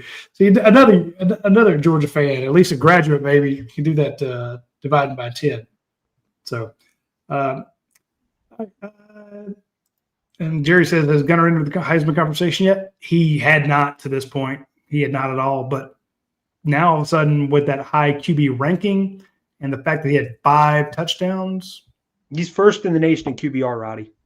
Is he now? He was 3 earlier. Is he? I think he was 2 entering the day, but the USC quarterback was ahead. But I think right now, Notre Dame, he's not lighting it on fire per se. So I think he's topped them because they were within a point of each other.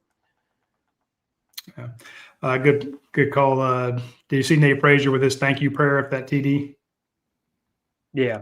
Very touching moment. That was – some guys do stuff like that and it's performative. That felt genuine. This kid was just happy. And again, I liked when they showed Trinidad Chambliss and his mom praying before the game. Glad he lost. But very, very – I don't want to see that kid again. Do not. I'm glad Georgia got the victory over him, but even though he can throw seam, those seam routes he missed on a lot. When he had 3rd and seam, he missed, and he missed them all low. So I'm like, honestly, I'd give up the seam. I'd cover him on the outside. I'd give him the freaking seam. He was missing on those. But I will say, you've been talking going into the day about Chambliss and then Arnold the week before. We said at Auburn and Ole Miss would honestly be the toughest back-to-back stretch. They survived both those games somehow. I look at the rest of the schedule, and I'm not saying there's any outside of Charlotte, because I would actually say Mississippi State can give you a contested game with modern college football. But I look at the rest of the schedule, and the one team that honestly would scare me a bit is Tech. Is the odd thing. Like Texas is on the schedule, and it's Tech who's the team that you're looking at going, damn, that's going to be tough. They scare me peeless right now. That's a good looking team. And honestly, Florida might be second because they're going to be off a bye playing for their coach, and it's Florida. So Texas, oddly enough, is the one game that for whatever reason, even though they're still Texas. That's what I just turned over to. I'm looking. I had the Alabama game on, so I see it's a 10-10 game here. Again, this is not a good Kentucky team, and if you're tied with them, that's rough. The chat's been saying Archer's been missing guys left and right. These were wide open. Yeah. This is a good point. Gunner's at 17 TDs. You start putting up a lot of TDs, and it helps. I think the yards is what's going to do Gunner in from being in New York. Yeah, they like seeing 300-yard games. Because I saw like a lot of under 200-yard games. He had like 1,300 passing yards or something, and I'm like, yeah, he's on pace to go under 3,000 yards passing. I'm like, I don't think they're going to put him in New York, even though he might be the most productive SEC quarterback, one of the 2 or 3 most. But I don't think he's going to win the Heisman. If they had a defense, it would be a completely if Georgia had a pass rush, I'd say they're the favorites with Ohio State to win the title. If they had a pass rush. Because the offense is just so balanced. Yep. Instead of, run the ball, Bobo, or this year, to me, I think it's the most balanced Bobo's ever been. Well, yeah, I mean, but he's got both. He has a rushing game and he's got a passing game. So last year, Georgia couldn't even catch a ball. True. That's why, couldn't run or pass it. All right, folks, we're gonna pack it in here now. We're about to hit the 3-hour mark, and I just realized it is 10 after 10, and I've not eaten today. I do have some pies from Darden's Delights. Yeah, I'm gonna go hit those. I'm gonna watch this Texas-Kentucky game. Ben, appreciate you jumping on with me there. I appreciate everybody who did the super chats and all the comments.